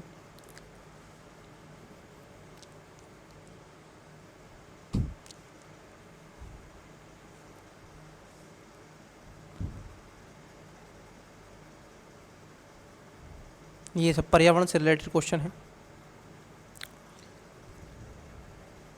देखिए इसको ज़रा समझते हैं। 2021 में ये क्वेश्चन आपको स्क्रीन पर दिख रहा है 21 नंबर का। 2021 में 21 नंबर का ही क्वेश्चन आपसे पूछा गया। क्वेश्चन था आपका कि निम्नलिखित में से, ज़रा समझना, निम्नलिखित में से किसका उपयोग प्राकृतिक मच्छर प्रतिकर्षी तैयार करने के लिए किया जाता है। आप मुझे बताओ किसका किया जाता है। कांग्रेस घास, एलिफेंट घास, लेमन घास और या फिर नट घास। वीडियो को पॉज करके इसका आंसर दो मुझे 21 का। ये सीधा जो क्वेश्चन है बच्चे, ये पूछा गया है आपसे ज्योग्राफी से, है ना। तो देखो जरा इसको समझो। हालांकि ये भी इकोलॉजी इन्वायरमेंट से, परंतु हम ज्योग्राफी से इसको कनेक्ट कर रहे हैं, क्योंकि हम जब ज्योग्राफी पढ़ते हैं तो शीतोष्ण घास के मैदान, उष्ण घास के मैदान, जैसे आप पियरी पढ़ते हैं शीतोष्ण घास के मैदान, और शवाना पढ़ते हैं, ठीक है, उष्ण घास के मैदान। तो वैसे ही यहाँ पर ये क्वेश्चन पूछा गया कि मच्छर की जो आप देखोगे प्रतिकर्षी, उसको तैयार करने के लिए कौन सी घास होती है। तो बच्चे ये घास होती है आपकी लेमन घास। अब यहाँ पर वो चित्र नहीं है, नहीं तो मैं आपको दिखाता। जैसे कांग्रेस घास है, ये भारत में आई थी जब भारत में ग्रीन रेवोल्यूशन हुआ था 1964 में, ठीक है, तब आई थी। एग्रीकल्चर रिवोल्यूशन हुआ था, ग्रीन नहीं, एग्रीकल्चर रिवोल्यूशन, उसको ग्रीन भी कहते हैं। तो तब ये आई थी कांग्रेस। एलिफेंटा जो घास है आपको मिलती है कहाँ पर, सवाना में। जो सवाना ग्रासलैंड है वहाँ पर आपको मिलेगी, ठीक है। क्या मिलेगी, सवाना ग्रासलैंड में एलिफेंट आपको घास मिल जाती है। लेकिन बच्चे जो लेमन घास है, ये खास तौर पर किसके रूप में आती है, मच्छर की जो आप देखोगे प्रतिकर्षी करती है, उसको तैयार कर लेती है, और यहाँ पर मच्छर बहुत अधिक मात्रा में पनप जाते हैं, ठीक है। तो ये जो है करेक्ट आंसर इसका ऑप्शन नंबर सी था, है ना। तो ये क्वेश्चन यहाँ पर पूछा गया था। अब जीवों के बारे में यहाँ पे पूछा गया, महासागरों के आहार श्रृंखला, ठीक है, प्राथमिक उत्पादक, ये जब आप पढ़ते हैं फूड चैन फूड वेब के बारे में तो ये वहाँ से क्वेश्चन पूछा गया। तो ये हम इकोलॉजी इन्वायरमेंट में ही इसको निपटाएंगे इन क्वेश्चनों को।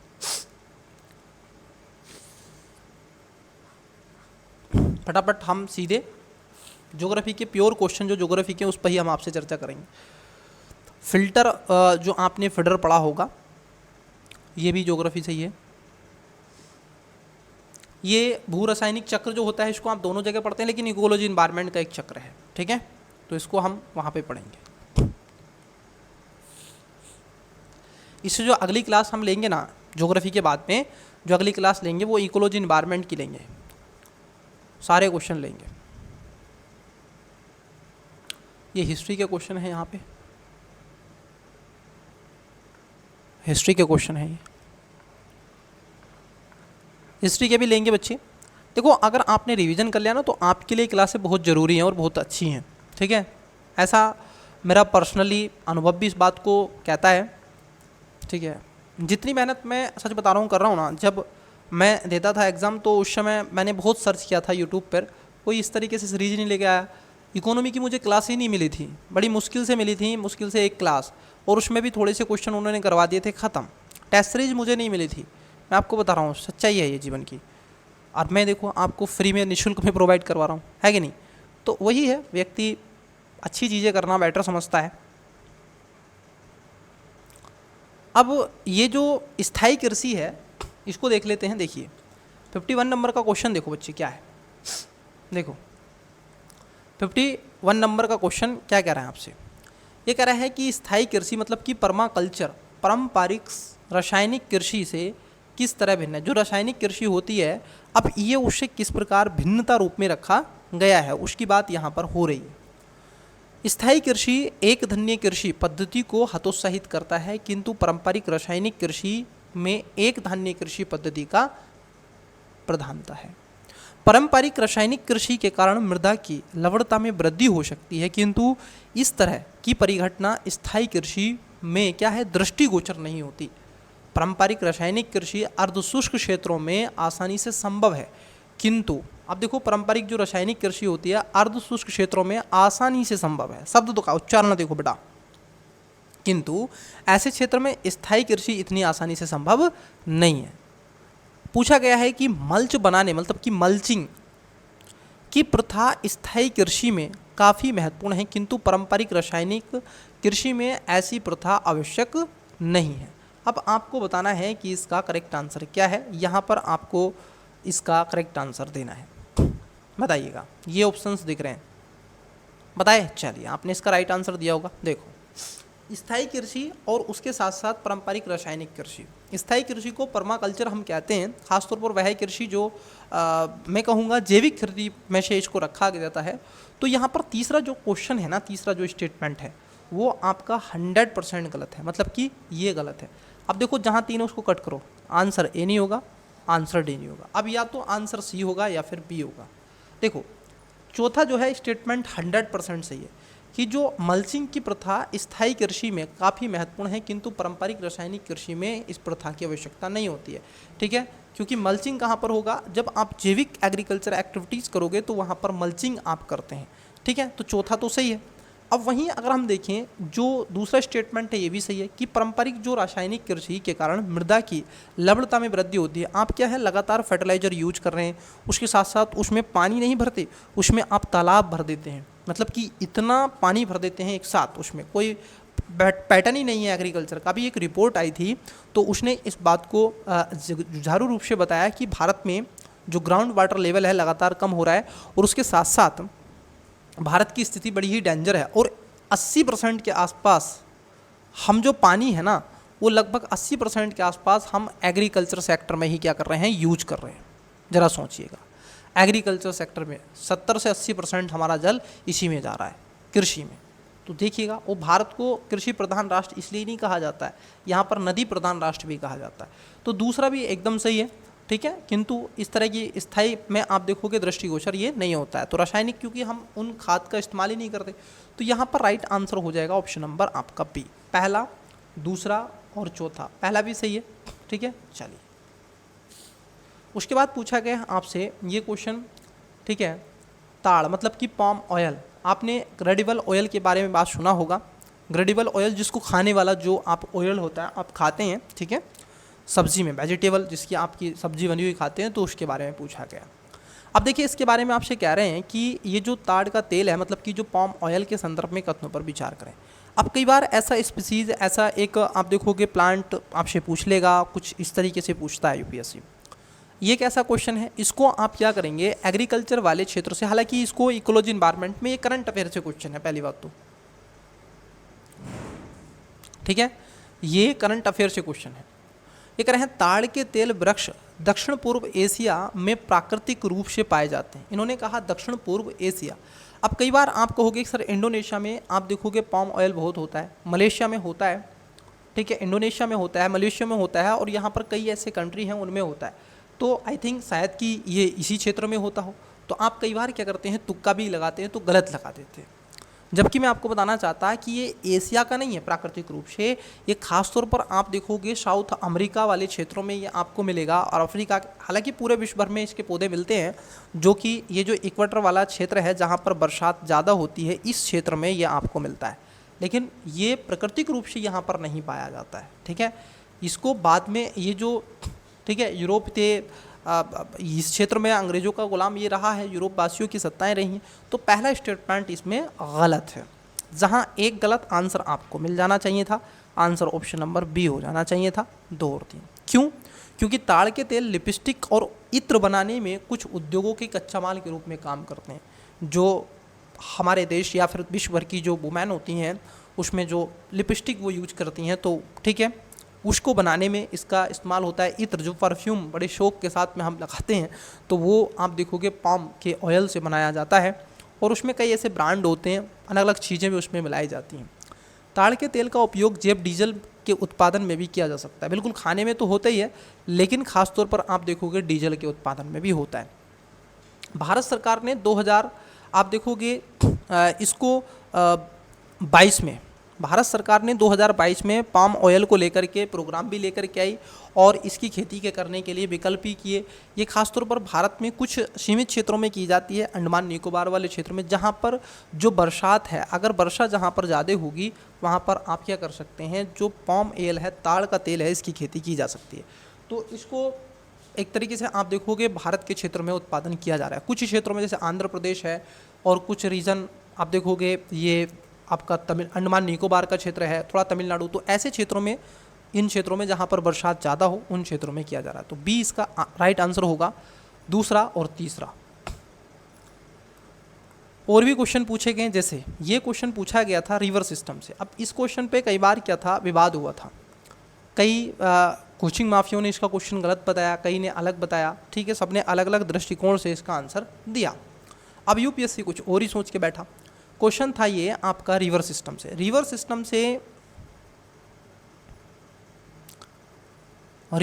से आप देखोगे 1 से 2 क्वेश्चन आपके आने तय हैं हर एग्जाम में, यूपीएससी के या स्टेट पीसीएस किसी का भी एग्जाम हो, वनडे एग्जाम हो, पीसीएस एग्जाम हो, खासकर यूपीएससी के एग्जाम में 1 से 2 क्वेश्चन आते हैं, और उसमें कोई भी रिवर हो सकती है। खासतौर पर मुख्य रिवर को वो साथ में रखते हैं।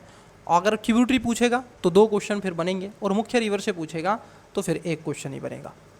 जैसे कई क्वेश्चन बने, जैसे लास्ट ईयर पूछा गया गंगा की ट्रिब्यूटरी से क्वेश्चन पूछा गया कि उसके बाएं से आप मिलाने वाली नदियां हैं उसको बताओ, जिसमें घग्गर है, गोंड है, गोमती है, ठीक है, उनके ऊपर आपसे पूछा गया। वैसे ही कोशी, तो उस पर पूछा गया था उसको मिलान। अब ये 21वें क्वेश्चन यही पूछ लिया गया कि सिंधु नदी प्रणाली के संदर्भ में निम्नलिखित 4 नदियों में से 3 नदियां इसमें से किसी एक नदी में मिल जाती हैं। अब देखो यहाँ पर कई पढ़ने वालों ने कई गलती की थी कि 4 नदियां हैं, बिल्कुल ठीक है, ये सिंधु निकलती है, और सिंधु से झेलम, चिनाब, रावी, ब्यास, सतलुज। क्या है? झेलम, चिनाब, रावी, ब्यास, सतलुज। अब ये नदियाँ हैं, तो ये कह रहे हैं कि 3 नदियाँ इसमें से किसी एक नदी में मिलती हैं। अब इसमें से 3 जो नदियाँ हैं वो एक नदी में जाकर के मर्ज हो जाती हैं। निम्नलिखित में से वह नदी कौन सी है जो सिंधु में सीधे क्या करती है? मिलती है, सीधे सिंधु में मिलती है, वो कौन सी नदी है? अब यहाँ पर कई ने कहा कि ये आप देखोगे चेनाब नदी है, कहीं ने कहा चेनाब नदी है। देखो झेलम चेनाब, अब इसमें 3 नदियाँ नहीं मिलती हैं। वजह ये है कि जो चेनाब है वो स्वयं आकर के क्या कर रही है, ये आप देखोगे रावी में मिल रही है, रावी इसमें मिल रही है, फिर व्यास इसमें मिल रही है, लेकिन आगे चल के जो चेनाब नदी है ये सतलुज में आपको पानी गिराती है, और ये सतलुज ही जाकर के क्या कर रही है, आगे सिंधु में पानी गिराती है। तो इस तरीके से आप देखोगे 3 नदियाँ जिसमें चेनाब, रावी, ब्यास आकर के सतलुज में अपना पानी गिराती हैं। तो इसका जो राइट आंसर था वो डी था। सतलुज वह नदी है जो इसमें जानी जाती है। कौन सी नदी है? सतलुज वह नदी इसके रूप में आपको जानी जाती है। तो कई बार इस पर सीक्वेंस भी पूछ लेता है, क्रम भी पूछ लेता है कि सिंधु की सहायक नदियाँ कौन सी है, किन 2 पर्वत शिखरों से होकर के ये बहती है। तो आप इसका कमेंट्स में आंसर बताएं कि जो सिंधु नदी है, सिंधु नदी किन 2 पर्वतमालाओं के बीच से हो करके बहती है, ये आपको बताना है। कौन कौन सी ये हैं? जैसे आप पढ़ते हैं काराकोरम, ठीक है, पीर पंजाल काराकोरम, ये पढ़ते हैं ना आप, काराकोरम, पीर पंजाल, लद्दाख, ये सब पढ़ते हैं, शिवालिक वगैरह वगैरह। तो आपको बताना है इनमें से कौन सी 2 पर्वतमालाओं के बीच से होकर के ये बहती है, निकलती है। तो इसका डी था। ये भी देखो रिवर सिस्टम से मैपिंग भी होना बहुत ज़रूरी है, ऐसे क्वेश्चन पूछा गया। ये क्वेश्चन अब इसको इकोलॉजी इन्वायरमेंट में आप रखो तो बेटर है, लेकिन जब आप लेख पढ़ते हैं तो वो वहीं पर पढ़ते हैं। ये क्वेश्चन पूछा गया था कि भारत के संदर्भ में डिडवाना, कुचामन, सरखोल और खाटू किसके नाम हैं? अब बच्चे कई यहाँ पर बच्चे क्या थे, कंफ्यूज थे। अब देखिए जो बच्चे हरियाणा के रहे हैं और ख़ास तौर पर ये भिवानी साइड से लगा हुआ जो क्षेत्र है, या फिर मैं कहूँ जो आपका गंगानगर वाला जो क्षेत्र है, राजस्थान के सटा हुआ जो क्षेत्र है, अगर इससे हैं तो वो तो निकाल ले जाएंगे।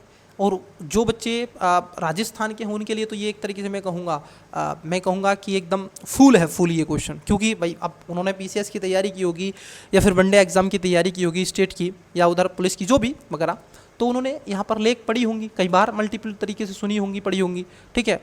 उनको उत्तर प्रदेश में जो गंगा नदी है उसकी ट्रिब्यूटरी पता नहीं होंगी कई तरीके से, यहाँ पर कई लेक हैं वो पता नहीं होंगी, है ना। अब यूपी वालों को पता होंगी।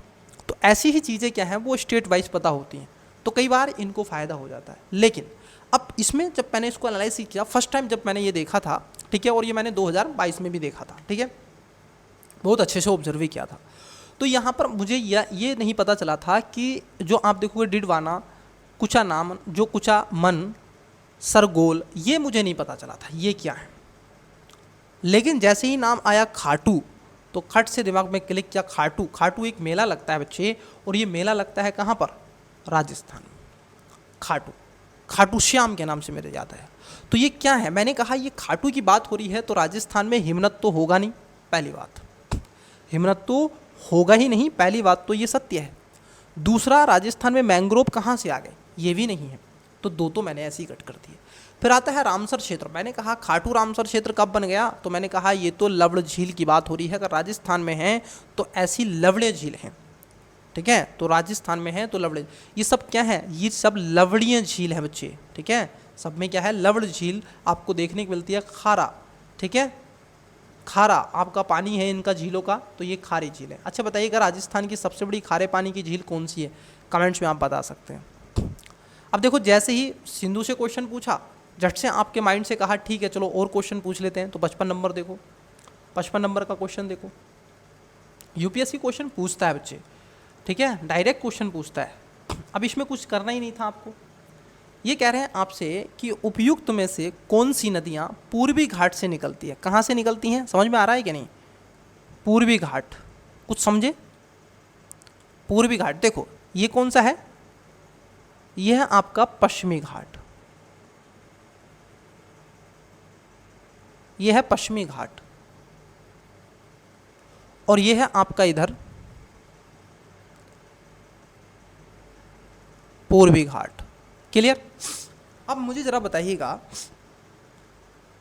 ये यहां पर आपसे रिवर पूछ रहा है, कौन सी नदियां हैं जो पूर्वी घाट से निकलेंगी। जैसे मैं आपसे कहूं कि जो आपकी वंशधारा है, जो आपकी वंशधारा है, क्या आपको लगता है कि वंशधारा कहाँ से निकलेगी? आपको क्या लगता है कि स्वर्ण रेखा जो है, ये स्वर्ण रेखा जो यहाँ पर बहती है ये इन क्षेत्रों में, तो क्या ये पूर्वी घाट से निकलती है? बताओ। जो आपकी नागावली है क्या ये पूर्वी घाट से निकलती है? ब्राह्मणी आपने देखा होगा यहाँ बहती है, यहाँ ब्राह्मणी इन क्षेत्रों में ऐसे। तो बच्चे देखो आप कई का आंसर तो यूं ही दे सकते हैं, क्यों? एलिमिनेट मेथड इसमें लगाओ। पहला मुझे बताओ कि जो आपकी ब्राह्मणी है ये तो निकलती है मध्य भारत के इस वाले से, जो ये पठार आपको मिलेगा विंध्यन, विंध्यन का पर्वत श्रेणी यहाँ पर मिलती है, ये जो भारत को 2 बराबर भागों में बांट देता है, तो यहाँ से निकलती है। यहीं से छोटे नागपुर का पठार आपको देखने को मिलेगा, यहीं से निकलती है स्वर्ण रेखा, बताइएगा निकलती है कि नहीं? तो देखो पहला और तीसरा इसमें आंसर होगा नहीं, जहाँ पर 3 नंबर है उसको कट करो पहले, तो आंसर सी नहीं है, आंसर डी नहीं है। अब या तो आंसर ए है या आंसर बी है, और ये इसमें तय कर दिया गया है कि दूसरा आपका सही है। जो नागावली है यह आपकी पूर्वी घाट से ही निकलती है, और जो आपकी वंशधारा है ये भी पूर्वी घाट से निकलती है, तो इसका right answer option number B हो जाएगा। तो इस तरीके से क्वेश्चन आपसे पूछे जाते हैं। पूर्वी घाट से नदियाँ कौन सी हैं, पश्चिमी घाट से नदियाँ कौन सी है, कौन सी नदी पश्चिमी घाट से निकलती है, पूर्वी घाट से पश्चिमी घाट से निकलती है और पश्चिमी घाट की तरफ बहती है, कौन सी नदी बंगाल की खाड़ी में गिरती है, किसकी कौन सी सहायक नदी है, उसमें मैच द फॉलोइंग वाले क्वेश्चन भी पूछे जाते हैं, बताइएगा है कि नहीं? तो ऐसे क्वेश्चन आपसे लगातार मल्टीपल टाइम बच्चे पूछे गए हैं, इसलिए आपको previous years question paper solve करने चाहिए, आवश्यक रूप से करने चाहिए। इससे हमें पता चलता है कि यूपीएससी की डिमांड क्या है और हम क्या पढ़ रहे हैं, हमें ज़रूरत क्या है। क्वेश्चन नंबर 56 देखिएगा, क्वेश्चन नंबर 56। क्वेश्चन नंबर 56 को अगर हम समझें, ये कह रहे हैं कि निम्नलिखित पर विचार कीजिए। वैश्विक सागर आयोग ग्लोबल ओशियन कमीशन अंतर्राष्ट्रीय जल क्षेत्र में समुद्र स्तरीय सीवेड खोज और खनन के लिए लाइसेंस प्रदान करता है। मतलब कि इसका उद्देश्य होता है कि उन क्षेत्रों में लाइसेंस प्रदान करने के लिए इसको बनाया गया।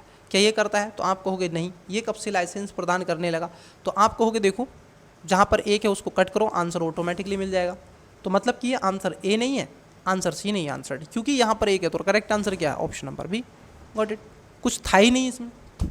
भारत ने अंतर्राष्ट्रीय जल क्षेत्र में समुद्र स्तरीय खनिजों की खोज के लिए लाइसेंस प्राप्त किया, इसलिए तो भारत क्या है, मत्स्य एक आप देखोगे हम मिशन चला रहे हैं जो 6000 फीट तक नीचे जाएगा, और ये क्या करेगा, जो आपके कार्बन के मॉलिक्यूल्स हैं, ठीक है, जो कार्बन के मॉलिक्यूल्स हैं कुछ ऐसे, ठीक है, हाइड्रोजन के मॉलिक्यूल्स हैं, इनका ओशन में नीचे जा कर के उस मिशन को आप देखोगे भेजा जाएगा। तो ये उसको निकालने का प्रयास करेंगे, ये ऊर्जा के स्रोत में इसको किया जा सकता है। तो आपका दूसरा एकदम सही है। दुर्बल मृदा खनिज आप देखोगे रेयर अर्थ मिनरल अंतर्राष्ट्रीय जल क्षेत्र में समुद्र अध स्थल पर उपलब्ध हैं। बिल्कुल सही बात है। दुर्बल जो मृदा खनिज होते हैं ये कहाँ पर हैं? जो रेयर अर्थ मिनरल जो हैं ये यहाँ पर समुद्र के अध तल पर आपको उपलब्ध मिलते हैं। तो बी इसका राइट आंसर हो जाएगा, दूसरा और तीसरा। ठीक है, क्या हो जाएगा? दूसरा और तीसरा इसका करेक्ट आंसर हो जाएगा। तो ऐसे क्वेश्चन पूछे गए हैं कि नहीं? चलो देखो अब 21 में क्वेश्चन देखो, ज्योग्राफी से बढ़े हैं कि नहीं? अब क्वेश्चन बढ़ते हुए आपको नजर आ रहे हैं। 20 में कम पूछे थे, 21 में देखो कितने क्वेश्चन पूछ रहा है। ये सीधा इन्होंने एग्रीकल्चर सेक्टर से क्वेश्चन पूछा है। ये कह रहे हैं कि निम्नलिखित में से कौन सी फसल न्यूनतम जल दक्ष, मतलब कि लीस्ट वाटर एफिशिएंट फसल है। मतलब कि वो क्या है, जल का जो संरक्षण है बहुत ही कम करती है। अधिक पानी कंजम्पशन कौन सी करती है, इसमें ये पूछा है।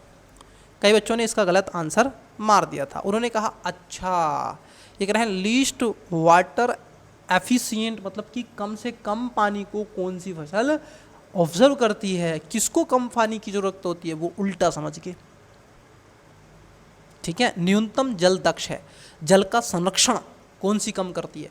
तो अब किसी ने लगा दिया था इसमें बाजरा, और उनका बन गया था बाजार। जिन बच्चों ने लगाया था बाजरा उनका बाजार बन गया, क्योंकि बाजार में चले गए वो दोबारा लेने के लिए। बच्चे गन्ना एक वह फसल है जो न्यूनतम जल दक्ष होती है। इसको पानी की आवश्यकता ठीक ठाक होती है, परंतु ये न्यूनतम जल दक्ष होती है। ठीक है, तो ए इसका करेक्ट आंसर हो जाएगा। ये आपके कहाँ से थॉट्स पर आधारित क्वेश्चन होते हैं। वैसे ही देखो नेक्स्ट क्वेश्चन भी ये पूछा गया। अब ये तो ईजी क्वेश्चन है, ये जो क्वेश्चन है ये बहुत इजी क्वेश्चन है और बहुत बेहतरीन क्वेश्चन है। देखो ये कह रहे हैं उष्णकटिबंधीय क्षेत्रों में व्यापारिक पवन के प्रभाव के कारण पूर्वी खंडों की तुलना में महासागरों के पश्चिमी खंड पर अधिक उष्ण होती हैं। अब बच्चे वो स्टूडेंट्स इसका आंसर बहुत अच्छे से ऑब्जर्व करेगा जो स्टूडेंट्स आप देखोगे ओशियोनोग्राफी के कॉन्सेप्ट को अच्छे से समझेगा। अब ये समझना कैसे है, इसको ज़रा यूँ समझे। देखिए ये आपको यहाँ पर हम क्या बना दे रहे हैं, एक ओशियन बना दे रहे हैं। अज्यूम करें ये एक सागर है, इसमें ये पानी हमने भर दे रहे हैं। अज्यूम करें, 1 मिनट लेंगे बट आपको इसका कॉन्सेप्ट बता देते हैं, ठीक है। और यहाँ पर आप देखिएगा मेरा ज्योग्राफी ऑप्शनल नहीं है, लेकिन आपको ये रियलाइज़ करवा दूंगा कि मेरा ज्योग्राफी ऑप्शनल रहा होगा। हम यहाँ पर अर्थ ले रहे हैं, ठीक है, और पानी यहाँ पर भी है। आप मुझे बताओ बच्चे, जो आपकी व्यापारिक पवनें होती हैं वो कहाँ चलती हैं? आपने जो बिंड वाला सेक्शन है वो पढ़ा होगा। तो व्यापारिक पवनें क्या होती हैं बच्चे, ये आप देखोगे इनको बोलते हैं व्यापारिक पवनें ट्रेड बिंड। और ये ट्रेड बिंड क्या होती हैं, ये आप देखोगे उत्तरी गोलार्ध में किधर चलती हैं, उत्तर पूरब से दक्षिण पश्चिम की तरफ क्या है ये चलती हैं उत्तरी गोलार्ध में। वहीं आप देखोगे दक्षिणी गोलार्ध में क्या करती हैं, ये दक्षिण पूरब से, ठीक है, दक्षिण पूरब से ये उत्तर पश्चिम की तरफ चलती हैं दक्षिणी गोलार्ध में, ये चल रही हैं। ज़रा समझना, अब यहाँ पर कॉन्सेप्ट होगा। अब देखो हवाएं क्या हैं, वो इधर से आ रही हैं कि नहीं, तो ये हवाएं क्या हैं, यूँ आ रही हैं, है कि नहीं, इस तरीके से आ रही है। तो देखो पानी के साथ क्या कर रही है ये हवाएं, इस जो सतह का पानी है बच्चे, इस सतह के पानी को ये हवाएं आगे ले जा रही हैं और इस क्षेत्र में क्या है, ये इसको शुष्कता पैदा करती हैं। ये इसका कौन सा क्षेत्र होगा, यहाँ पर आप देखोगे ओशियन का ये हो जाएगा ईस्ट रीजन, मतलब कि इसका पूर्वी क्षेत्र। और ये कौन सा रीजन होगा ओशियन का, ये होगा वेस्ट क्षेत्र, मतलब कि पश्चिमी क्षेत्र। अब दोबारा पढ़ो क्वेश्चन को। ये कह रहे हैं कि उष्णकटिबंधीय क्षेत्रों में, अब ये उष्णकटिबंधीय क्षेत्र ही हैं क्योंकि व्यापारिक पवनें कहाँ चलती हैं, उष्णकटिबंधीय क्षेत्रों में। वहीं अगर हम देखेंगे जो आपकी पछुआ पवनें चलती हैं वेस्टर्न विंड, तो ये चलती हैं उपोष्ण और शीतोष्ण कटिबंधीय क्षेत्र में, है कि नहीं। तो यहाँ से ऐसे ये जो चलेंगी इसको बोलेंगे क्या, आपकी पछुआ पवनें, ये वेस्टर्न विंड चलती हैं। तो ये कह रहे हैं उष्णकटिबंधीय क्षेत्र में व्यापारिक पवनों के प्रभाव के कारण पूर्वी भूखंडों की तुलना में, देखो पूर्वी भूखंडों की तुलना में पश्चिमी तुलना में महासागर के पश्चिमी खंड अधिक उष्ण होते हैं। क्यों होते हैं अधिक उष्ण, क्योंकि जो पश्चिमी इसलिए हो गए, यहाँ पर पानी क्या हो गया, अधिक आ गया, ठीक है। और ये पूर्वी भूखंड है, यहाँ पर जो भूमि खंड कौन सा है, यहाँ पर जो स्थल आएगा, अगर मैं कहूँ आपसे कि इसको अगर यू बना दें ऐसे करके, ठीक है, तो ये स्थल हो गया। तो ये स्थल का कौन सा है, ये पूर्वी भाग है कि नहीं, और जल का कौन सा है, ये वेस्टर्न भाग है। वहीं पर अगर हम देखें, ये अगर इसको स्थल बना दें ऐसे, ये स्थल बना दें, तो स्थल का कौन सा भाग हो जाएगा, ये आप देखोगे पश्चिमी भाग हो जाएगा, और ये ओशन का पूर्वी भाग हो जाएगा, है कि नहीं। तो यहाँ से जब हवाएं ऐसे चल रही हैं तो यहाँ पर क्या है, यहाँ पर शुष्क, ये जो गर्म जल है ये इधर लेकर के आ जाएंगी, और यहीं से आपको ये जल ऐसे करके चलता है, और फिर ये जल एक साइकिल के फॉर्मेट में चलता है बच्चे। ये फिर जल संवहनीय का सिद्धांत आपने पढ़ा होगा, ठीक है। फिर ये जल, ये ठंडा पानी ऊपर जाता है, और यहाँ पर चक्रवात नहीं बनते, बल्कि इन क्षेत्रों में चक्रवात, साइक्लोन वगैरह बनेंगे। तो हमेशा आपने देखा होगा जो पूर्वी क्षेत्र होता है, स्थल का पूर्वी क्षेत्र, फिर से बता रहे हैं, जो स्थल होता है, स्थल का जो पूर्वी क्षेत्र होता है वहाँ पर आपको साइक्लोन अधिक मिलते हैं। जैसे यहाँ पर आप देखोगे बंगाल की खाड़ी है, ठीक है, तो बंगाल की खाड़ी क्या है, पूर्वी क्षेत्र है, ये देखो इधर। तो यहाँ पर चक्रवात आपको अरब सागर की अपेक्षा अधिक मिलेंगे। अब परिवर्तन हो रहा है, वो क्लाइमेट चेंज वगैरह वगैरह, तो यहाँ पर आपको चक्रवात ज़्यादा मिलेंगे। तो ये की कॉन्सेप्ट है। इस तरीके से अगर आपको कॉन्सेप्ट याद है, मालूम है, पता है, तो आप इसका आंसर निकाल सकते हैं, अन्यथा फिर आपको थोड़ा सा रट्टे वाली विधि हो जाएगी। और मैं कहता हूँ कि यूपीएससी का एग्ज़ाम कभी भी रट्टा मार के नहीं क्रैक कर सकते, ठीक है। तो ये हो गया आपका पहला स्टेटमेंट का, ठीक है। तो आप समझ में आ गया होगा, क्लियर समझ में आया कि नहीं बताओ, एकदम समझ में आया होगा। मैंने कहा ना एकदम समझ में। ज्योग्राफी एक बार पढ़ा दूंगा तो फिर आपको बार बार इसको पढ़ने की कोई ज़रूरत नहीं पड़ेगी, आसानी से आप ज्योग्राफी को पढ़ लेंगे, ठीक है। अब वैसे ही है दूसरा, वैसे ही है आपका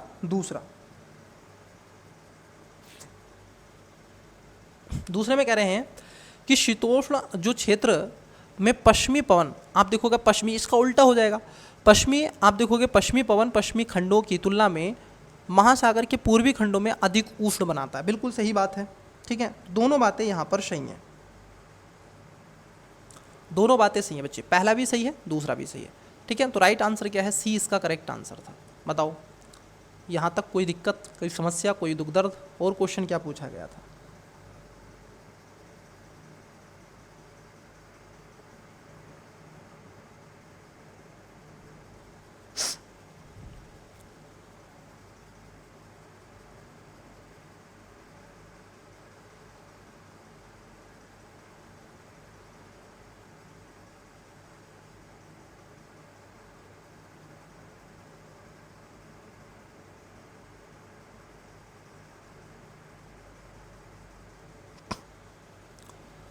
और क्वेश्चन देखते हैं क्या क्वेश्चन थे।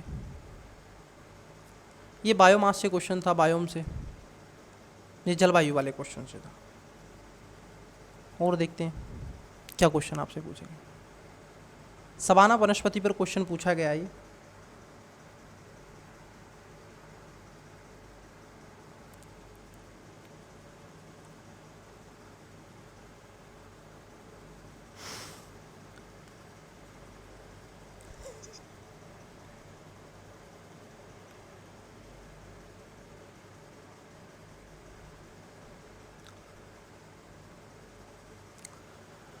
देखिए ये क्वेश्चन जो है आपका क्वेश्चन अगर हम देखें 61 नंबर का क्वेश्चन है बच्चे। अगर आप 61 नंबर के क्वेश्चन को देख सकते हैं, आई होप कि आपको क्वेश्चन दिख रहा है। और क्वेश्चन क्या कह रहा है ज़रा इसको देखिएगा।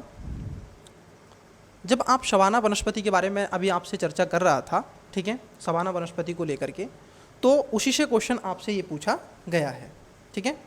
क्या है कि उसी से क्वेश्चन आपसे पूछा गया है। पढ़िएगा इसको, क्वेश्चन को पढ़िएगा और आंसर दीजिएगा। क्वेश्चन को पढ़ने के पश्चात आंसर देने का प्रयास करिएगा।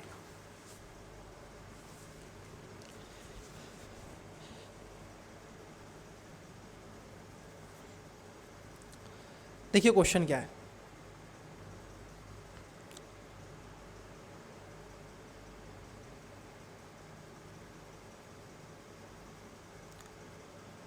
क्वेश्चन को देने का प्रयास करें और आप इसका करेक्ट आंसर दे सकते हैं। देखिए 61 नंबर का क्वेश्चन है और क्वेश्चन में आपसे पूछ रहा है क्या है। क्वेश्चन में आपसे पूछ रहा है कि सवाना वनस्पति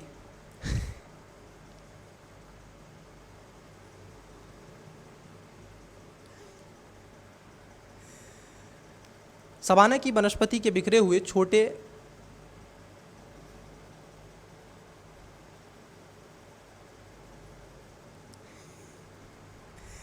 देखिए क्वेश्चन आपसे पूछ रहा है कि आपसे कि सवाना की वनस्पति के बिखरे हुए छोटे वृक्षों के साथ घास के मैदान होते हैं, किंतु विस्तृत क्षेत्र में कोई वृक्ष नहीं होते। ऐसे क्षेत्रों में वन विकास सामान्यतः एक या एक अधिक या कुछ परिस्थितियों के संयोजन के द्वारा नियंत्रित होते हैं, और ऐसी परिस्थिति निम्नलिखित में से कौन सी है। आपने सवाना वनस्पति के बारे में विशेष रूप से पढ़ा होगा। जब आप उष्णकटिबंधीय क्षेत्र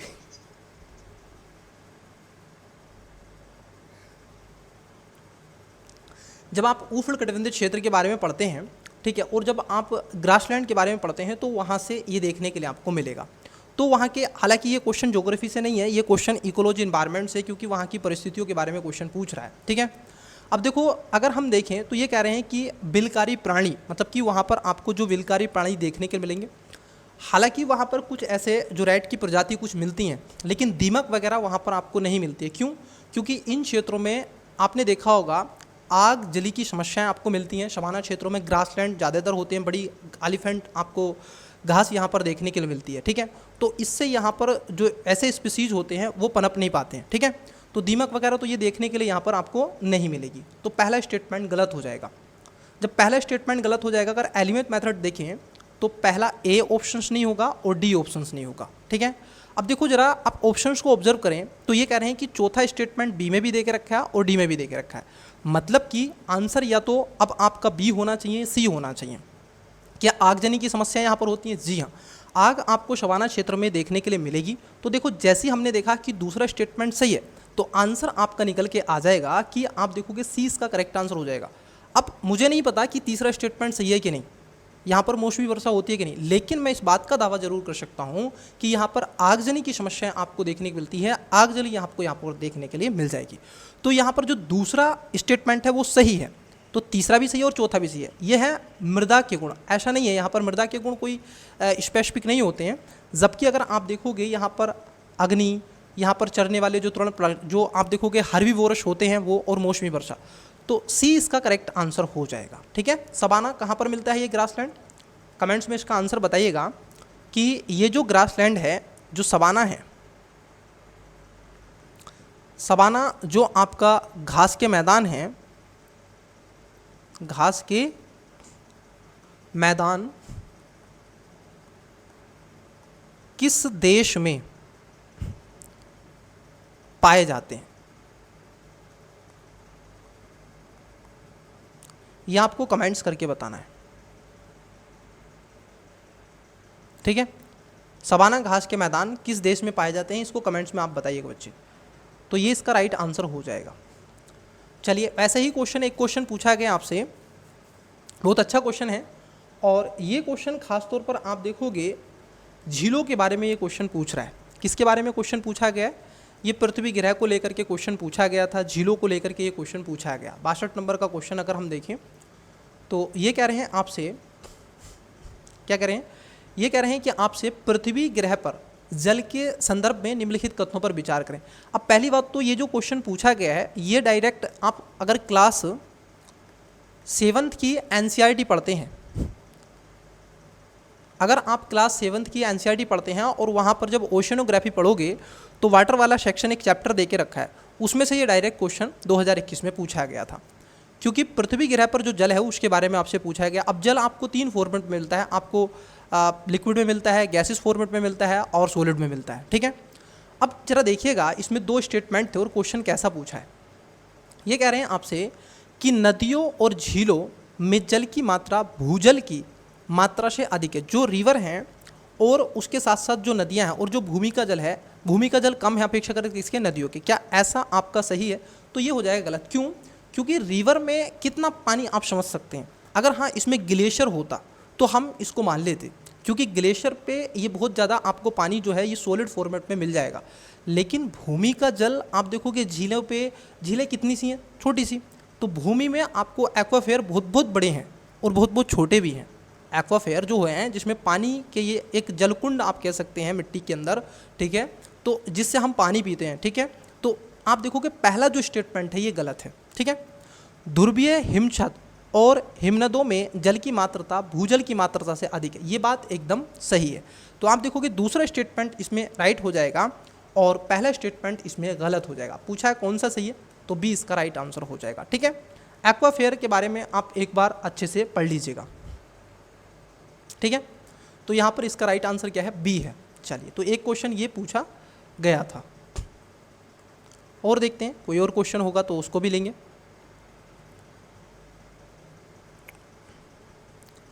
अब ये इमली वगैरह से क्वेश्चन पूछा गया था, इसको हम इकोलॉजी एनवायरनमेंट पे लेंगे। देखो, एक क्वेश्चन था आपका सोयल वाले सेक्टर से क्वेश्चन आया था, जो चैप्टर है इंडियन ज्योग्राफी से ये क्वेश्चन था। कह रहे हैं कि भारत में काली कपास मृदा, मतलब कि जो काली कपास मृदा मतलब कि ब्लैक जो सोयल है उसकी संरचना के बारे में आपसे क्वेश्चन पूछा है, और कह रहे हैं कि निम्नलिखित में से किसके अपक्ष से हुई है, मतलब कि जो काली मिट्टी है उसका निर्माण किसके कारण हुआ है और कैसे हुआ है, उस पर आपसे क्वेश्चन पूछ रहे हैं। अब 4 आपको ऑप्शंस दे के रखे हैं, जैसे भूरी वन मृदा है, विद्री जैसे आप देखोगे फिसर ज्वालामुखी की चट्टान, ग्रेट नाइट जो सिस्ट है, या फिर सेल और चूना पत्थर। अब जरा बताइएगा, देखिए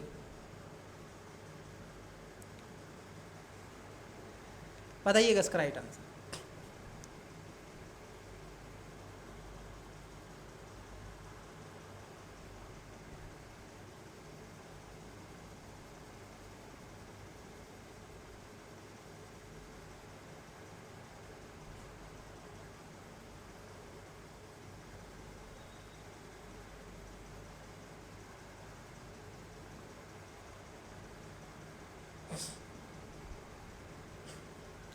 आपने ब्लैक मिट्टी के बारे में पढ़ा है बच्चे, है ना। तो ज़रा देखिएगा, जो 64 नंबर का क्वेश्चन यही है कि काली जो मिट्टी है इसमें कपास होता है। देखो यही क्वेश्चन आपसे पूछा गया था। मुझे बताइएगा, अभी आप 2020 का पेपर देख कर के आ रहे हैं, ठीक है, इसी क्लास में, तो वहाँ पर किस पे पूछा था? कपास पे क्वेश्चन पूछा था। बताओ पूछा था कि नहीं? बोलो यस, अरे बोलो हाँ, ठीक है।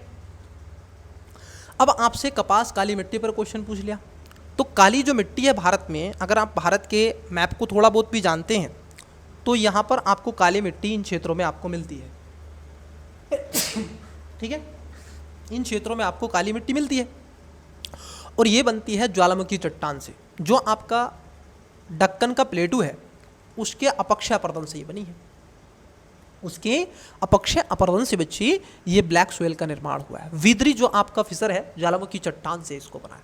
और यहाँ पर कपास की खेती, गन्ने की खेती, ठीक है, धान की खेती, कई और यहाँ पर आपकी फलीदार सब्जियाँ और आप देखोगे दालें, यहाँ पर उत्पादन इनका होता है। तो बी इसका करेक्ट आंसर हो जाएगा। अब ब्लैक सोयल के बारे में आपसे पूछा ही जाता है, जब आपको सीक्वेंस पूछा जाए, ठीक है, कभी कभी सोयल के बारे में सीक्वेंस पूछा जाता है मात्रा के आधार पर, तो सबसे ज़्यादा भारत में जो पाई जाने वाली मिट्टी है उसमें कौन सी है? जलोढ़ मिट्टी है। कौन सी मिट्टी है? जलोढ़ है पहले नंबर पर। फिर उसके बाद में आती है आपकी कौन सी? लाल मिट्टी।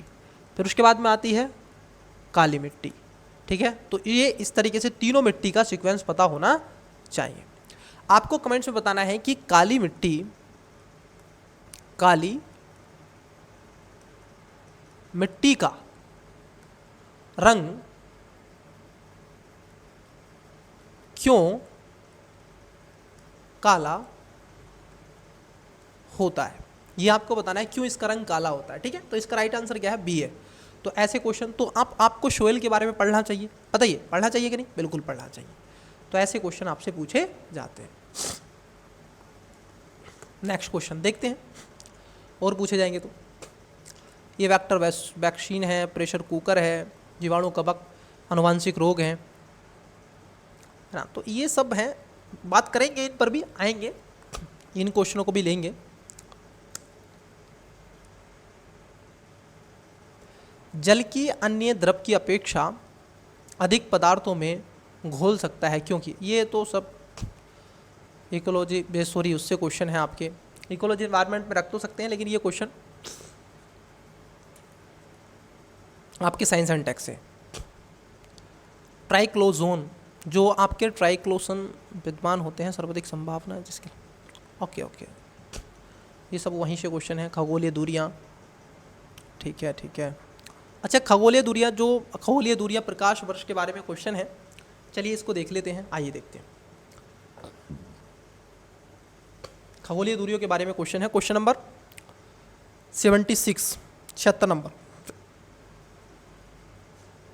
ये कह रहे हैं खगोलीय दूरियां प्रकाश वर्ष में मापे जाने का कारण निम्नलिखित में से कौन सा है? क्यों हम जो खगोलीय दूरियां हैं उनको प्रकाश वर्ष में मापते हैं, उसका रीज़न क्या है, उसके बारे में क्वेश्चन पूछा है।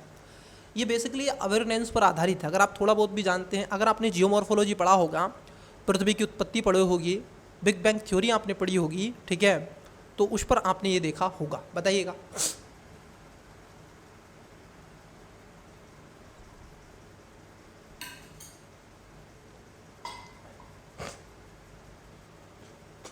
देखिए, ये जो खगोलीय दूरियां हैं और प्रकाश वर्ष, इसलिए इसको रखा जाता है क्योंकि प्रकाश की गति, स्पीड सदैव क्या होती है? एक समान होती है, इसलिए हम इसको इसमें रखते हैं। तो इसका करेक्ट आंसर, क्योंकि ये बदलती नहीं है, प्रकाश की गति जो है इनके बीच में वो है और वो एक समान है, ठीक है। तो डी इसका राइट आंसर हो जाएगा। क्या हो जाना चाहिए?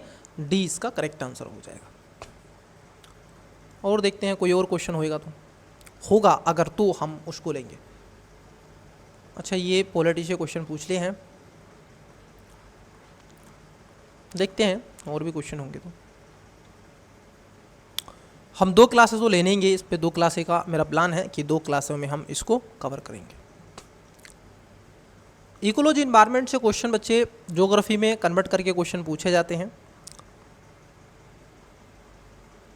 ये पॉलिटी से क्वेश्चन है, इसमें पहले भी पॉलिटी से क्वेश्चन पूछ लिए थे उन्होंने, फिर बाद में पूछे हैं यहाँ पर। अच्छा, मैंने इसका आपके साथ में डिस्कस कर लिया है, आप पॉलिटी के, ठीक है, आपको प्ले लिस्ट बनी हुई है, आप उसमें देख लेंगे लास्ट 5 ईयर्स के जो आपके पॉलिटी से संबंधित क्वेश्चन हैं, उस पर मैंने आपके साथ डिस्कस कर लिया है। ये करंट से था, ओलंपिक वगैरह से, ये इकोलॉजी इन्वायरमेंट से था। ओके, तो बच्चे यही थे आपके जो क्वेश्चन आपसे पूछे गए हैं, ठीक है। 2021 में यही क्वेश्चन थे बच्चे जो आपसे पूछे गए ज्योग्राफी के। अब जो हमारी नेक्स्ट क्लास होगी, अगले जो पार्ट होगा इसका पार्ट नंबर 2, उसमें हम 2023 का, ठीक है, 22, 23, 24, तो 3 साल के हम उसमें पेपर देख लेंगे। आज की क्लासेस में बच्चे इतना ही रहने देते हैं, ठीक है। मिलते हैं किसी और क्लासेस में इसके नेक्स्ट पार्ट में। तब तक के लिए स्टूडेंट्स, वीडियो को लाइक नहीं किया है कर दीजिएगा, दोस्तों के साथ में शेयर कर लें, चैनल पर पहली बार आए सब्सक्राइब नहीं किया है कर लें, और आपको वीडियो कैसा लगा कमेंट्स बॉक्स में अवश्य अपना फीडबैक दें, और दोस्तों के साथ में शेयर करते रहें, सपोर्ट करें, और मन लगा के रिवीजन करते रहें। एजुकेशन बायर आपकी परीक्षा को और ज़्यादा पुश करने का प्रयास करेगा, आपको आपके लक्ष्य में भेजने में जितना हो सकेगा सपोर्ट करेगा। चलिए, मन लगा के पढ़ते रहें। Best of luck, bye.